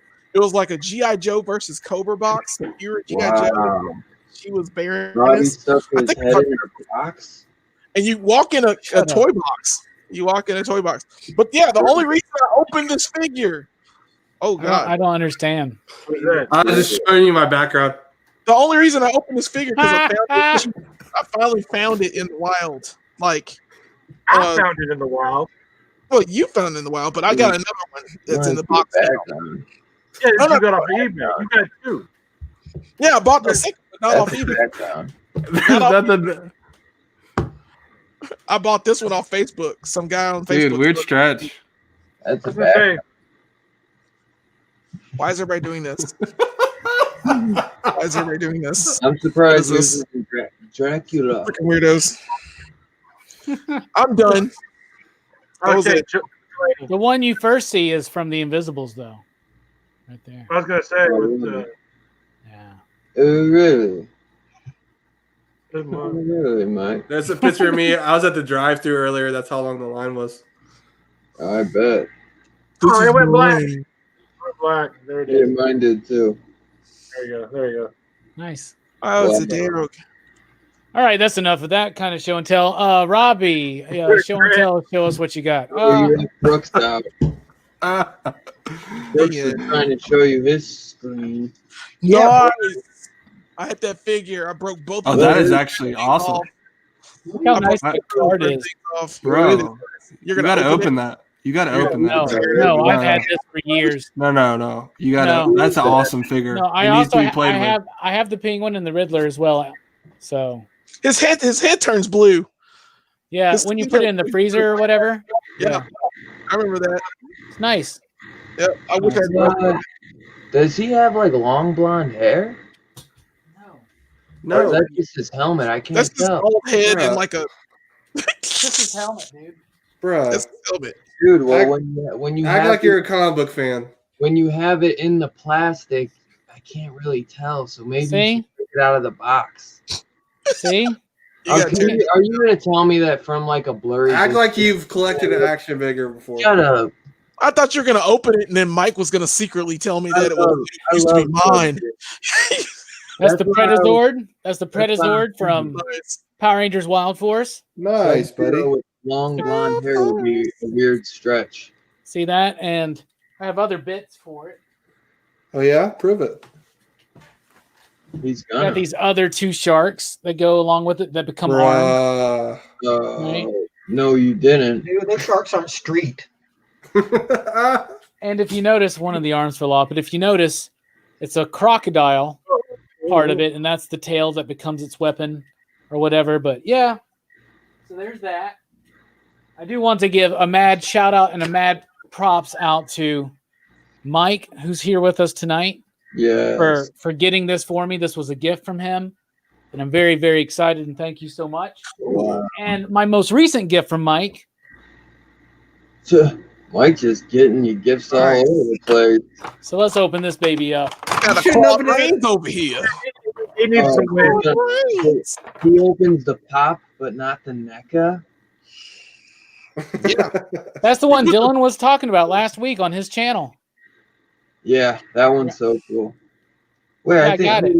Oh, he's holding the book instead of the Yeah, he's got the book. the vial. Yeah. Oh, and I got a couple of things behind me.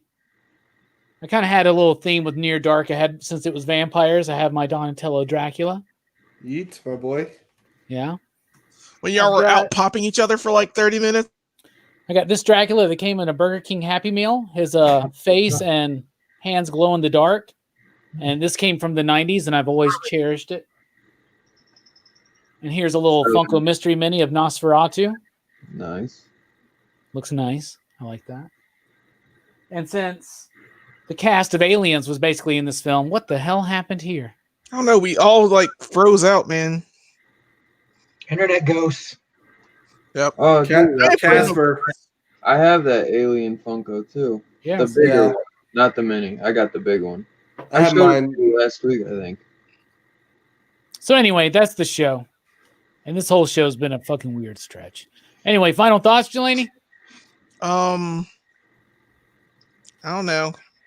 I would not do the potato diet, but you know, life goes Not a on. diet, it's a challenge.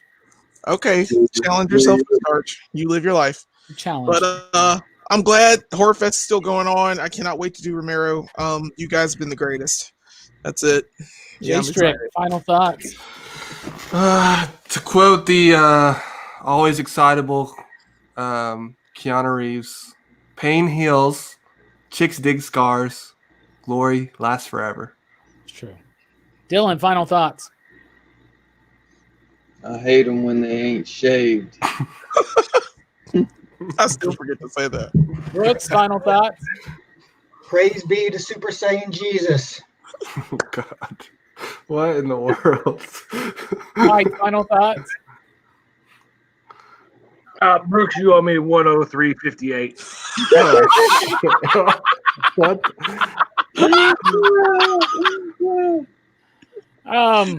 Get the pan. My final thoughts. Thanks for rocking with us. We love you. Love each other. Be good. And See you I think I tomorrow. already paid. see you I tomorrow did. night on Dylan's channel. Link down below in the descriptions. And one more thing. And don't forget, whenever you want to go out there and have a good time, you got to wind up in